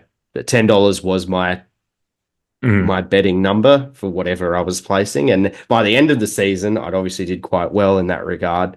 And I was like, oh man, like I could have just put 50 on, like, like if I were putting a bet on now, it would be much higher. And wouldn't that be nice if that was the case? But that is the thing. I remember when he won, I was just like, God, imagine if I had $100 to spend, like I do $10. Like, fuck, that would be nice. But yeah, either way, you just got to take the wins. As my voice breaks. It's getting later in the podcast. We should get on to previewing what is a little bit of a big game this weekend. We get to play the top team in the competition, the round 21 match versus Sydney at Adelaide Oval, 7 p.m. on Saturday night. Looking like I just always grab the bomb forecast, which is obviously we're recording this on Tuesday, so it's a few days out, but shower or two around, but 0 to 5 mil is what I'm seeing. So hopefully not too excellent. Yeah, but 15 degrees, 8 minimum. So it's kind of just a classic, midwinter game, nothing terrible. Winds aren't looking super crazy either, 15 to 20k kind of stuff. So it's just fucking pretty standard. So yeah, but it's rain around both days. So it's probably just going to be a showery for a few days is how I'm reading the bomb forecast at the moment. Could mean a little slick. But yeah, Sydney, a team that comes in 5 weeks ago, you're looking at Sydney and going, and I think it's been mentioned on a couple of the footy talk shows this week, is just like, and talking about how just crazy the season is. Sydney with a team that we're possibly not going to get beaten again. And now they're coming in incredibly, having lost 4 of their past 5 games. 3 of those games, I think they lost a couple by 2 points, one by 1 point. And then obviously last week they got the Bulldogs, who were written off a few weeks ago against us, but now just beat Sydney in Sydney by 39 points. This season is crazy. But yeah, they've lost to Brisbane in a close one in Brisbane, which Brisbane obviously are on a good roll. They beat the shit out of Kangaroos the week before that. They lost to St Kilda the week after we beat St Kilda by 2 points. And then before that, they lost to Freo up in Sydney as well. So they've lost a couple in Sydney, which is interesting, against decent opposition. But they come into us with a few injury issues as well. Obviously, Tom Papley went out in that Brisbane game. He's definitely out this week. I think Dane Rampy's still going to be out, though they're still kind of saying he's a test, I think. But I would expect. I don't. Test. Yeah, I would hope that he's not playing, just selfishly. We did a calf, and he's not that young, so yeah. Remember when Willie Rioli was going to be a test, and once 2 weeks with his calf, and ended up being a month. So yeah, exactly. And they also lost, and I think I assume he's a test at the moment as well, but Lewis Melican, who's one of their kind of key backs as well. They're already a little bit defensively, as one of the areas that the Bulldogs were really, really able to attack them with was height in the back line last week, which helped them, along with just beating the shit out of them in the middle of the ground and at the hard ball gets. And Sydney are a team, just to kind of lead in, that I think I get it. Particularly, I'm buoyed, and again, it's just confidence that comes with the week-to-week nature of football. We won last week, so I'm confident. Yeah. But I do have some reasons behind it. I think obviously Sydney are a great team, and look, they've had a great run this season, but the last few weeks have shown a few issues. They're just not getting, like, players have dropped off from. They had obviously Isaac Heaney had the Brownlow medal halfway around his neck, 12 weeks into the season. Yeah, and he's dropped off a bit. Obviously, Tom Papley being out's a big one for their forward line. Just a few little injury niggles around the ground as well. As I said, that Lewis Melican, who's not like, we're not talking all Australian caliber player, but he's been a part of their backline this year. He's possibly out this weekend. And just a few little injury issues, and just players, again, dropping off, and they're having to switch a few magnets, and having teams come in with some confidence and decent midfields, which we have one. Again, it comes down to our application, because it can be hit and miss. But what I've seen over the past few weeks is a team that has got a little bit more grunt about them, and a desire to win the hard ball, with the likes of Drew and Wines, as we've just talked about. I think they're really. And the Bulldogs really showed a blueprint last weekend for me as well. I watched a fair bit of that game, a little bit tired, and in a little bit of a sickness days. I watched a fraction of it, not that much. Yeah, I was kind of in and out of sleep on the couch, to be honest. I was just having a beer, and I don't know if that's coming through, but if you can hear an alarm, by the way, it's just there's a car alarm going off outside. I can't hear it. Okay, so I could hear it, and that's why I stopped for a second there. So if you're hearing that, listeners, that's just some car outside of my apartment building. But yeah, I think again, tough game, but they're gettable, and I think there's reasons to believe, based on how we've played versus what they've shown. They don't want to play the tough game, so to speak. And I'm not trying to mean that derisively about who they are as a team. It's just like they are a team that ran over the top with just a lot of just good possession and flair. A lot of flair. And they've shown in the last few weeks that when elite units come up against them, that they're gettable by just the contest is gettable with them. And I think that's where we've found some personality within our game over the last few weeks. Yeah. And their midfield is buoyed by some youth, which we are very familiar with ourselves, and they were, playing with a lot of confidence for the large portions of this season. But yeah, they've been knocked around as a team a little bit and have lost some kind of key cogs to that enthusiasm and surety down back, like you mentioned. They looked very flat-footed at home against the Bulldogs. From the small snapshot that I watched, you just said you watched a bit more, but yeah, from what I did see, they looked extremely flat-footed, and their last 5 weeks has left a lot to be desired in terms of just purely win-loss. If Carlton were gettable on Friday, Sydney are just as gettable, and we do have a good recent record against them, thankfully, and at home and away. I was just looking at our injury list, and it's so small in comparison to some of the lists that we've had to endure, some injury lists that we've had to endure earlier this season. The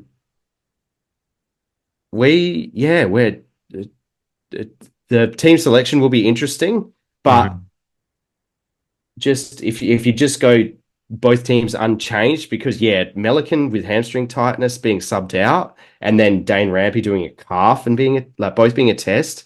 I think that's like wishful thinking that they'll get up. And if they do get up, probably at risk of being exposed, because I can't imagine they would both be at full. Particularly when you talk about Rampy, Melican's more, not going to expected to move as much, but it's still it's a hamstring tightness. You're automatically thinking at least a week if it's just tightness. Yeah.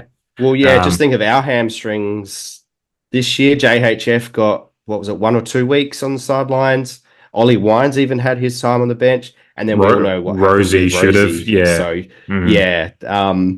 And then Rampy playing the way he does, you'd want to be. Generally plays taller than what he is, Rampy. Yeah. And they're going to make finals, so they've got to have an eye forward to that. They don't want to be risking players just another note. Yeah. Like if we Rob win Peter this to pay Paul. Yeah, if we win this game, we do get within a game of Sydney, and then the team that are half a game ahead of us in points. Percentage means that we're still sometimes a few positions away on the ladder, but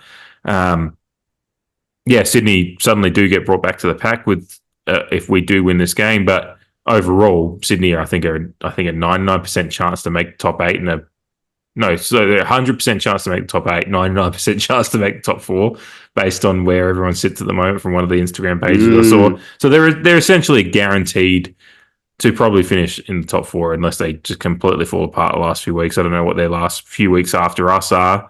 But so they do need to, in relation to this, I'm rambling to get to a point. Rampy's injury needs to be managed with an eye forward as well. They can't just sit there and think this isn't a must-win game for them. Not that we're trying to dictate what they have to do, but it's an interesting decision they have to make if there are players that if they do get to a point of a 50-50 decision.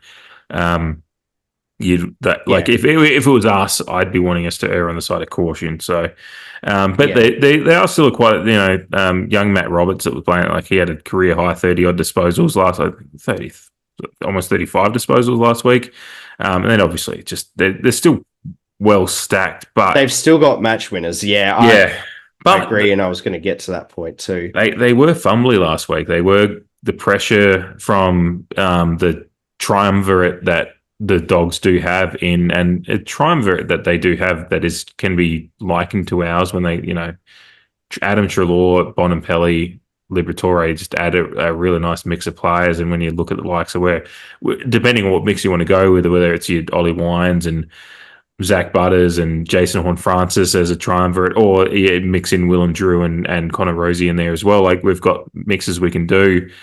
And if we bring a similar pressure, the tackling pressure and just the general around the ground pressure that we brought against Carlton, what I saw watching the Bulldogs game, that similar pressure against the Sydney, they really didn't enjoy it. They were getting pushed out wide. They weren't getting to play the game they wanted to play. And it told, and they turned the ball over and the Dogs went down and punished them, again, with a forward line that could expose a somewhat weakened back line, which while we're not completely happy with how our forward line is, we don't know who's, Ollie Lord's out of the side at the moment, Todd Marshall's out of the side at the moment, Finlayson injured for the year. We've thrown a Sava forward and he's kicked 2 goals. George Yardies is obviously in great nick, and Charlie Dixon's down there as well, and Willie Rioli playing as well. We have a forward line that can take advantage of that as well. It's just like I look at a lot of parallels with how the Dogs played last week and see the ways that they expose Sydney, that I think if we can execute similarly, we can expose them in the same way. Yeah. And I don't think it's a fait accompli that we win on Saturday, although I expect to win. Mm-hmm.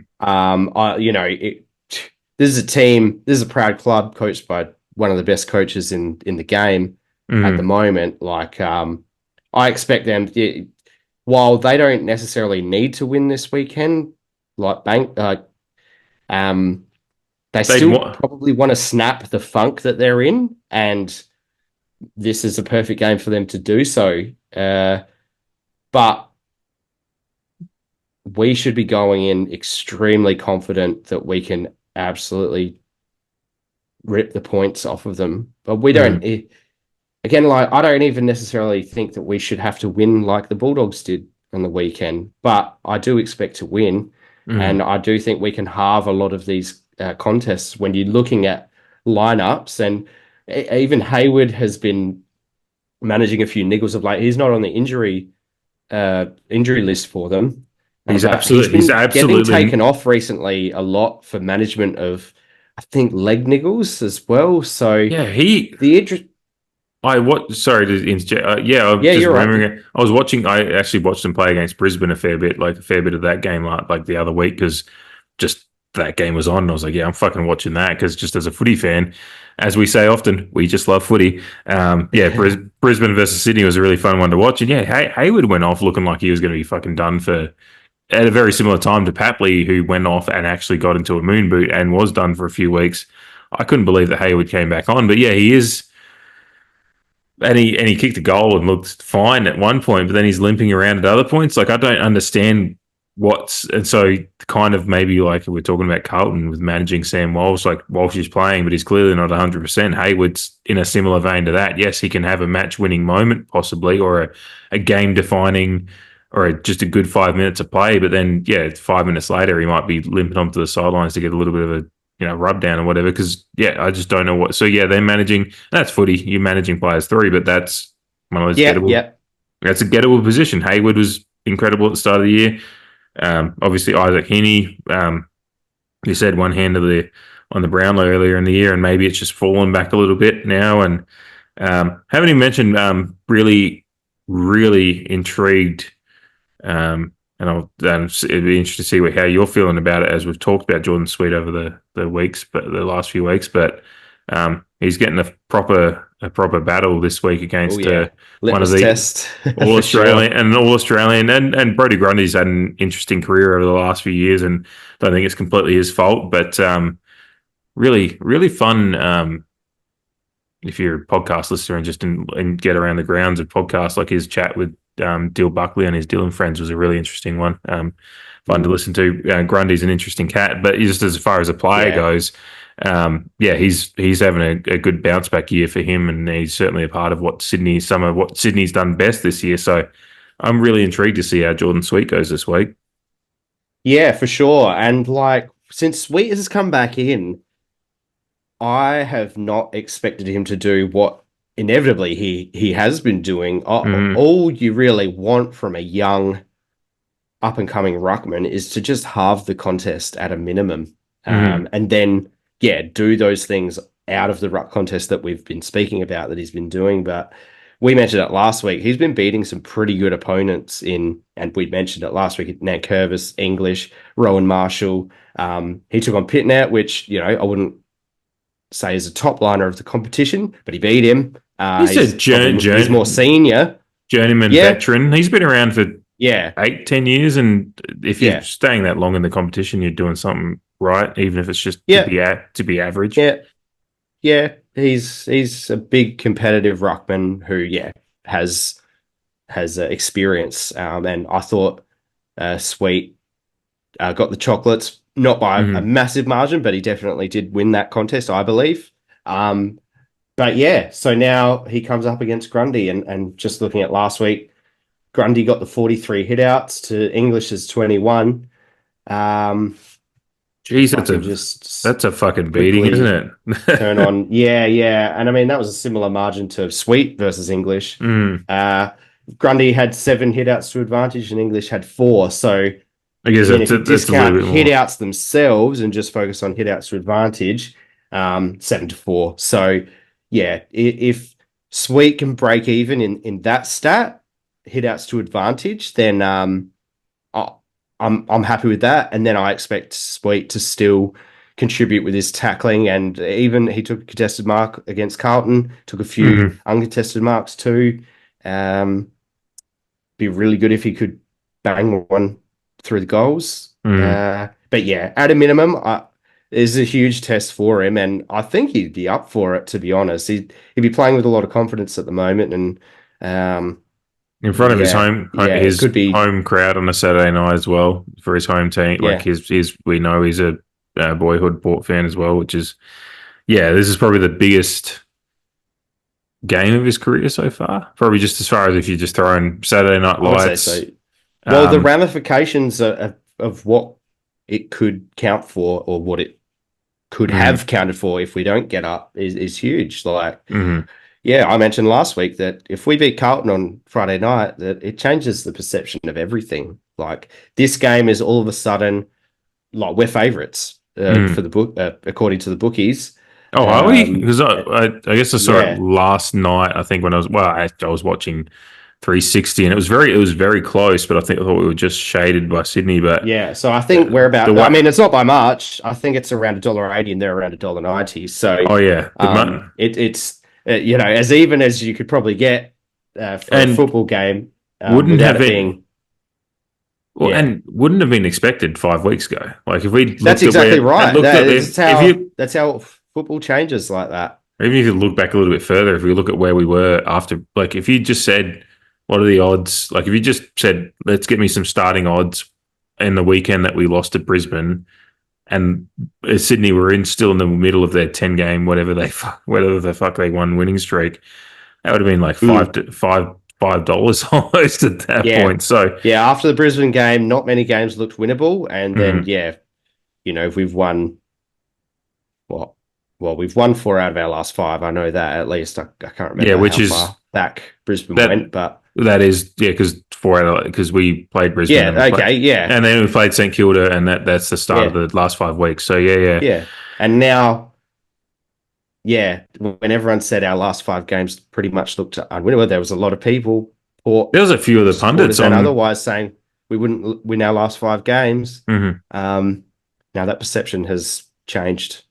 1-0 so far. yeah.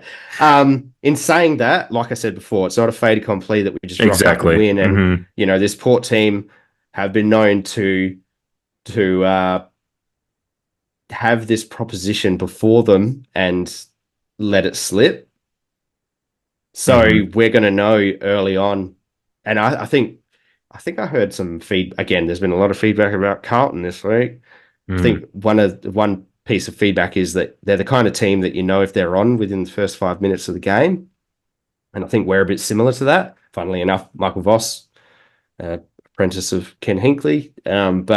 So this game in particular for me, and I'll be going, that the first quarter will be interesting. And something that I almost forgot about is that Sydney, for all of their wins that they've had this year, they've been a pretty bad first quarter team, while we, on the other hand, have been a very good first quarter team. Like I said, we may not have blown the opposition out of the water, like Kingy wanted to say, or whoever it was, but we've been winning the majority, and I think high majority of our first quarters. So that's an interesting contrast for the weekend as well, because they'll be wanting to come and shock us for sure. They want to break their funk. They want to shock us away from home. We've got a winning record against them in recent years. Like, I'm just kind of putting myself in John Longmire's position. Like, this is what they would be wanting to do, and we've got to absorb that. We'll be relying on people like Ollie Wines, Brownlow medalist, Travis Boak, Alir, Charlie Dixon, some of those senior players which we've criticised, granted much earlier in the season, for having to they weren't putting their hands up as senior leaders. This is the time of year and this is the type of game that early on we need our best players playing well and our senior players to keep everyone on a level-headed. And I'm excited for it. I know you probably are too. Yeah, it's one of those games that we've talked about a few times this year that presents a real opportunity to change, or just open up the season, change narratives, all that kind of stuff.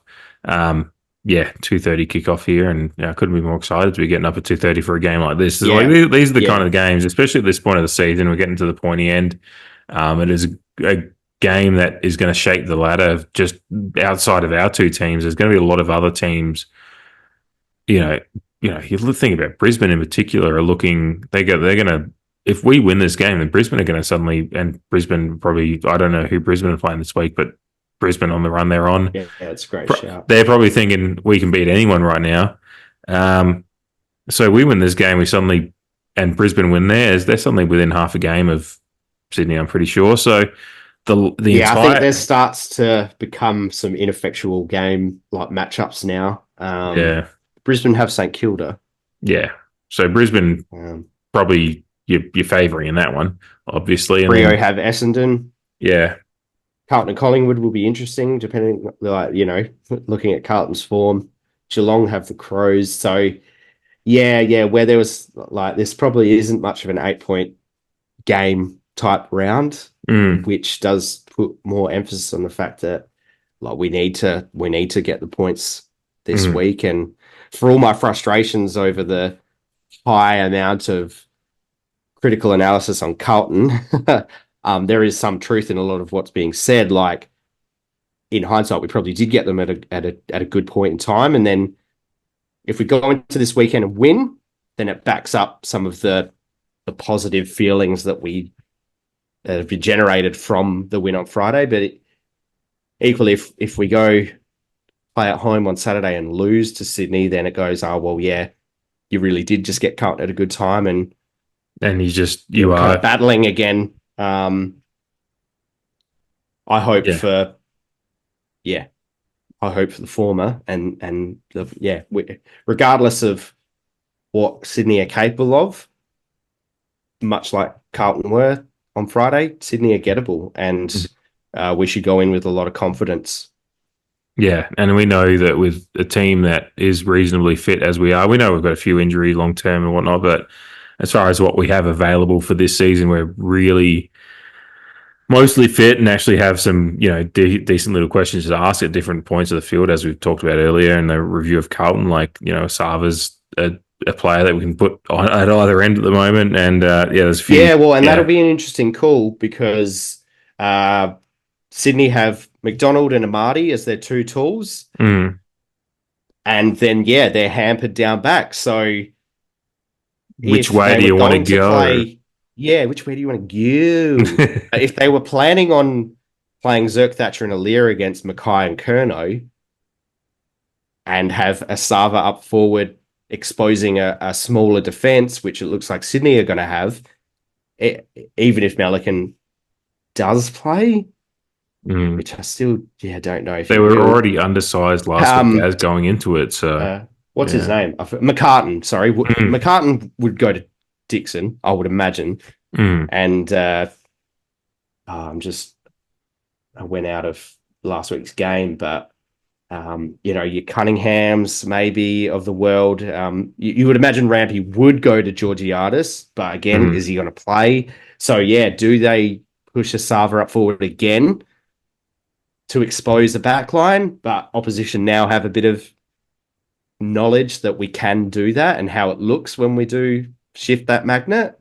So there's not as much of that surprise factor to it. Not only you don't need a surprise factor, it's just like, you've got Dixon, Asava and Mitch down there, and then Willie Rioli waiting around for the scraps. Like, good luck, deal with it. And then what is also intriguing as well, who's phenomenal talent. Oh yeah, Lizard. The interesting thing about picking Asava is that you do get to, if you need to, and it's not like you want to make that switch. We obviously tried it the other way, but the fact that if you do pick Asava at either end, you have that. Now there is that in-game tactical switch you can make if you just want to switch someone around. It's not the ideal situation because it means you're going away from a structure that you hoped would work the game. But, if it's a tight game and you need to flick something around or injuries happen, it's just, it is an interesting one. I mean, I think they moved. I think that Sydney had to move. Was it?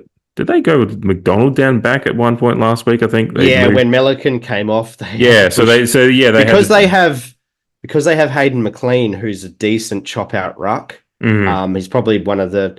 If we're categorizing second ruckman for clubs, he's probably. Well, we categorize Charlie Dixon every week, so. Yeah. But Hayden McLean's probably one of the better chop out rucks. Like, they definitely exposed Melbourne earlier in the season, having Brody, Grundy and McLean. So that's another thing. Like, McLean can also kick goals on his day as well. So if you've got McDonald, Amati and McLean on the field at the same time, and Grundy still, they're pretty tall. But maybe it's a genuine swingman game from Asava. But do you overindulge in something that you've created and been fortunate with one time? It's a real interesting watch. Yeah, I think I keep going back to the fact that we've both been pretty happy with the fact that the defensive structure we've figured out in the last 6 to 8 weeks, with Bergman going back there a bit more, and has worked pretty well. So I'm pretty confident with it either way. But I'd be happy if they deem the need for Asava to be back there as an extra body. But yeah, it is interesting one to try to swingman it around as well. And go sorry, ahead. I was just going to say that Todd Marshall is a test, but I'd be interesting to know what your thoughts are with Todd. Obviously, we both love Todd. I have my thoughts, but just wanted to hear yours. I just think with where he was at before he came in, before he went out, things weren't. Yeah, he just, whether it was mentally and physically, and both things kind of combining together to make a bit of just an average sandwich, so to speak. It would be a tough one to try to bring him back into this game with the battle that's going to be, the pressure that's going to be on, and it just would kind of set him up for failure if he does miss a couple early. The fans would get, I feel like the fans, unfair as it would be for him as a person, would get a little bit antsy about it. And I just think there's been a little bit of something that's worked over the last few weeks, and certainly Dixon coming back in has been a success. Even if you look at his numbers last week and go, well, he didn't get goals, but he opened up the space for the others, and just the structure's been working nicely. I just don't think it's I think there's still a future. Obviously, not talking like future going out further is Todd Marshall's still in the plans, but it's just like at the moment, I wouldn't want to be bringing him back into this environment and setting him. He could come in and kick 5 and be the match winner, and that would be you just be hindsight's 2020. Oh, that was a great decision. But the more likely situation is, he misses one. He only needs to miss one, and just with the angst that's been around how his form has been this year, people have been People were calling for him to be dropped at times before he did get injured and drop. So it's just, I wouldn't want to see, especially we're trying to figure out if Asava can play out this. There's a lot of things we can move around. I'd bring Lord back before Marshall at the moment. I just don't.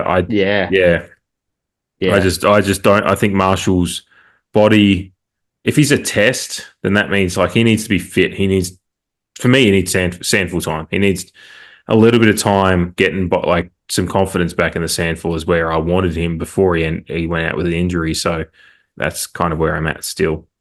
Yeah, I agree. I think he should be coming back through the Magpies. I think we match up how we matched up against Carlton. I think we match up well against Sydney, based on the team that they put up against the Bulldogs. So, I agree. I probably wouldn't be changing the side. That's a couple on the trot. Yeah, as you've said, looks structurally reasonably sound for probably the I like first time in most of the season. We're starting to find a structure that we're happy with, even if it all comes down to disposal efficiency and application on the day. But the structure itself, when it's working, we're a lot more comfortable than we were. You can't be picking on potential necessarily, because I think Todd has obviously been picked on a lot of what he could do if he had a good game, but now with 4 weeks to go and him being hampered, I'm not bringing him straight back in. Yeah, he's only had one game this year that I would consider good, which was the Kangaroos one. Every other one's been a little bit of, he was close, or just, he really didn't hit it. And it's just that's just too much of a sample size now for me. I liked his role in the Bulldogs game, but I think that's a next year proposition now. Yeah. He does a lot of work that gets unnoticed, but it's just when you've got other guys that can do that now, like we saw against the Carlton game we won, away against one of the top teams in the it depends what you think about their form at the time. It's just, if you can do that without Marshall and you actually have no reason to change, and we look at Sydney and go, a lot of what we did last week can be applied to Sydney as well, based on what we've seen from them recently. It's just there's no reason to change. You go with the horses that you've been going with, and if the game goes to shit in the weekend, then you start thinking about it after that. But I still just don't think Todd Marshall will be the first at the top of that list anyway, regardless of what happens this weekend. Unfortunately for Todd, as much as I still have hope for his future, because at his best, he's he's proven to be a very good goal kicker and quite a competitive player. As much as some people I always think he carries himself lackadaisical in a way that's not like it's not a criticism of him. It's just like he just tall gangly players just sometimes have that look to them. But yeah, he's got a bright future still. But yeah, it's not the week for him. And at this point, I just don't see it as a season for him either. So yeah. I just seen it's just tick past 6, so we need to wrap up here. My last, not that we do this every week, but what's your margin? Just first thing that comes to mind. I actually tipped Port to beat Carlton by 13 points on Friday. So yeah, I know. I'm going to go Port by 13 points on Saturday night as well. Not bad. I've got 24 in mind. I'm just like 4-goal win. Fuck it, let's go. 4 goals, nice. Yeah, I'd be down for that, and that would be. I think if you expect us to do what Bulldogs did, that's unrealistic. Yeah. I mean, Adam Trelaw 40 disposals. Bontempelli. Actually, Bontempelli had a quieter game for him, but his impact in his no good team gets done that badly 2 weeks in a row. Exactly, yeah, and their previous losses were all by a combined like 4 points. So 10 points or so. Yeah, 10 points. Yeah, and then going back to the Richmond one as well. Yeah, it's just like they do not lose games by much at all, and that Bulldogs game was probably an outlier. So if we can beat them by double digits, whatever it be, it would actually be one of the results of the year. But yeah, any win's going to be fine. The 4 goals is just where I had in my mind halfway through the podcast, but I thought of the question earlier, so sticking with that. But yeah, it's going to be a great game. It's a great occasion. Get around it. If you've got your season tickets or whatever, this is the kind of game you want, 40,000 plus in Adelaide Oval, like liquor to the gills, drink responsibly, but also enjoy it and get a little bit saucy and get the voice lubed up and get ready to yell responsibly over the fence and cheer the team to win. So one of those games you really want just that proper atmosphere around for it. So yeah, if you got a ticket, go. If you can't go, give your ticket to someone else. Absolutely, yeah. This is one of the games of the season, and one that, as Jamie's touched on, we opened up the season unexpectedly on Friday night, and a win on Saturday night against Sydney opens it up even more beyond what was expected a few weeks ago. So a really, really important one, and one that it's just, these are the kind of games you live for in the regular season, the minor round. It's just fun to be a part of these kind of ones, playing the top team, coming to your home stadium, and actually with some genuine reasons to believe you can get the job done. We're in good form. They're not in the greatest of form. So yeah, this is a really intriguing matchup. Anyway, wrap it up. Thank you for listening. Love the support. Love everyone being around it. Really excited for this weekend. Nothing more to say. Calm the fucking pair. Let's fucking go. Go Port. And for those, if you want to follow me on Twitter, like Dave alluded to earlier, I don't usually plug it. It's a bit self-egregious, but my handle is @Revelo__J on Twitter, and a similar one on Instagram if you want to go there too. Mm-hmm. I don't spam social networks, but I'm there, always watching. No. Go Port. Watching.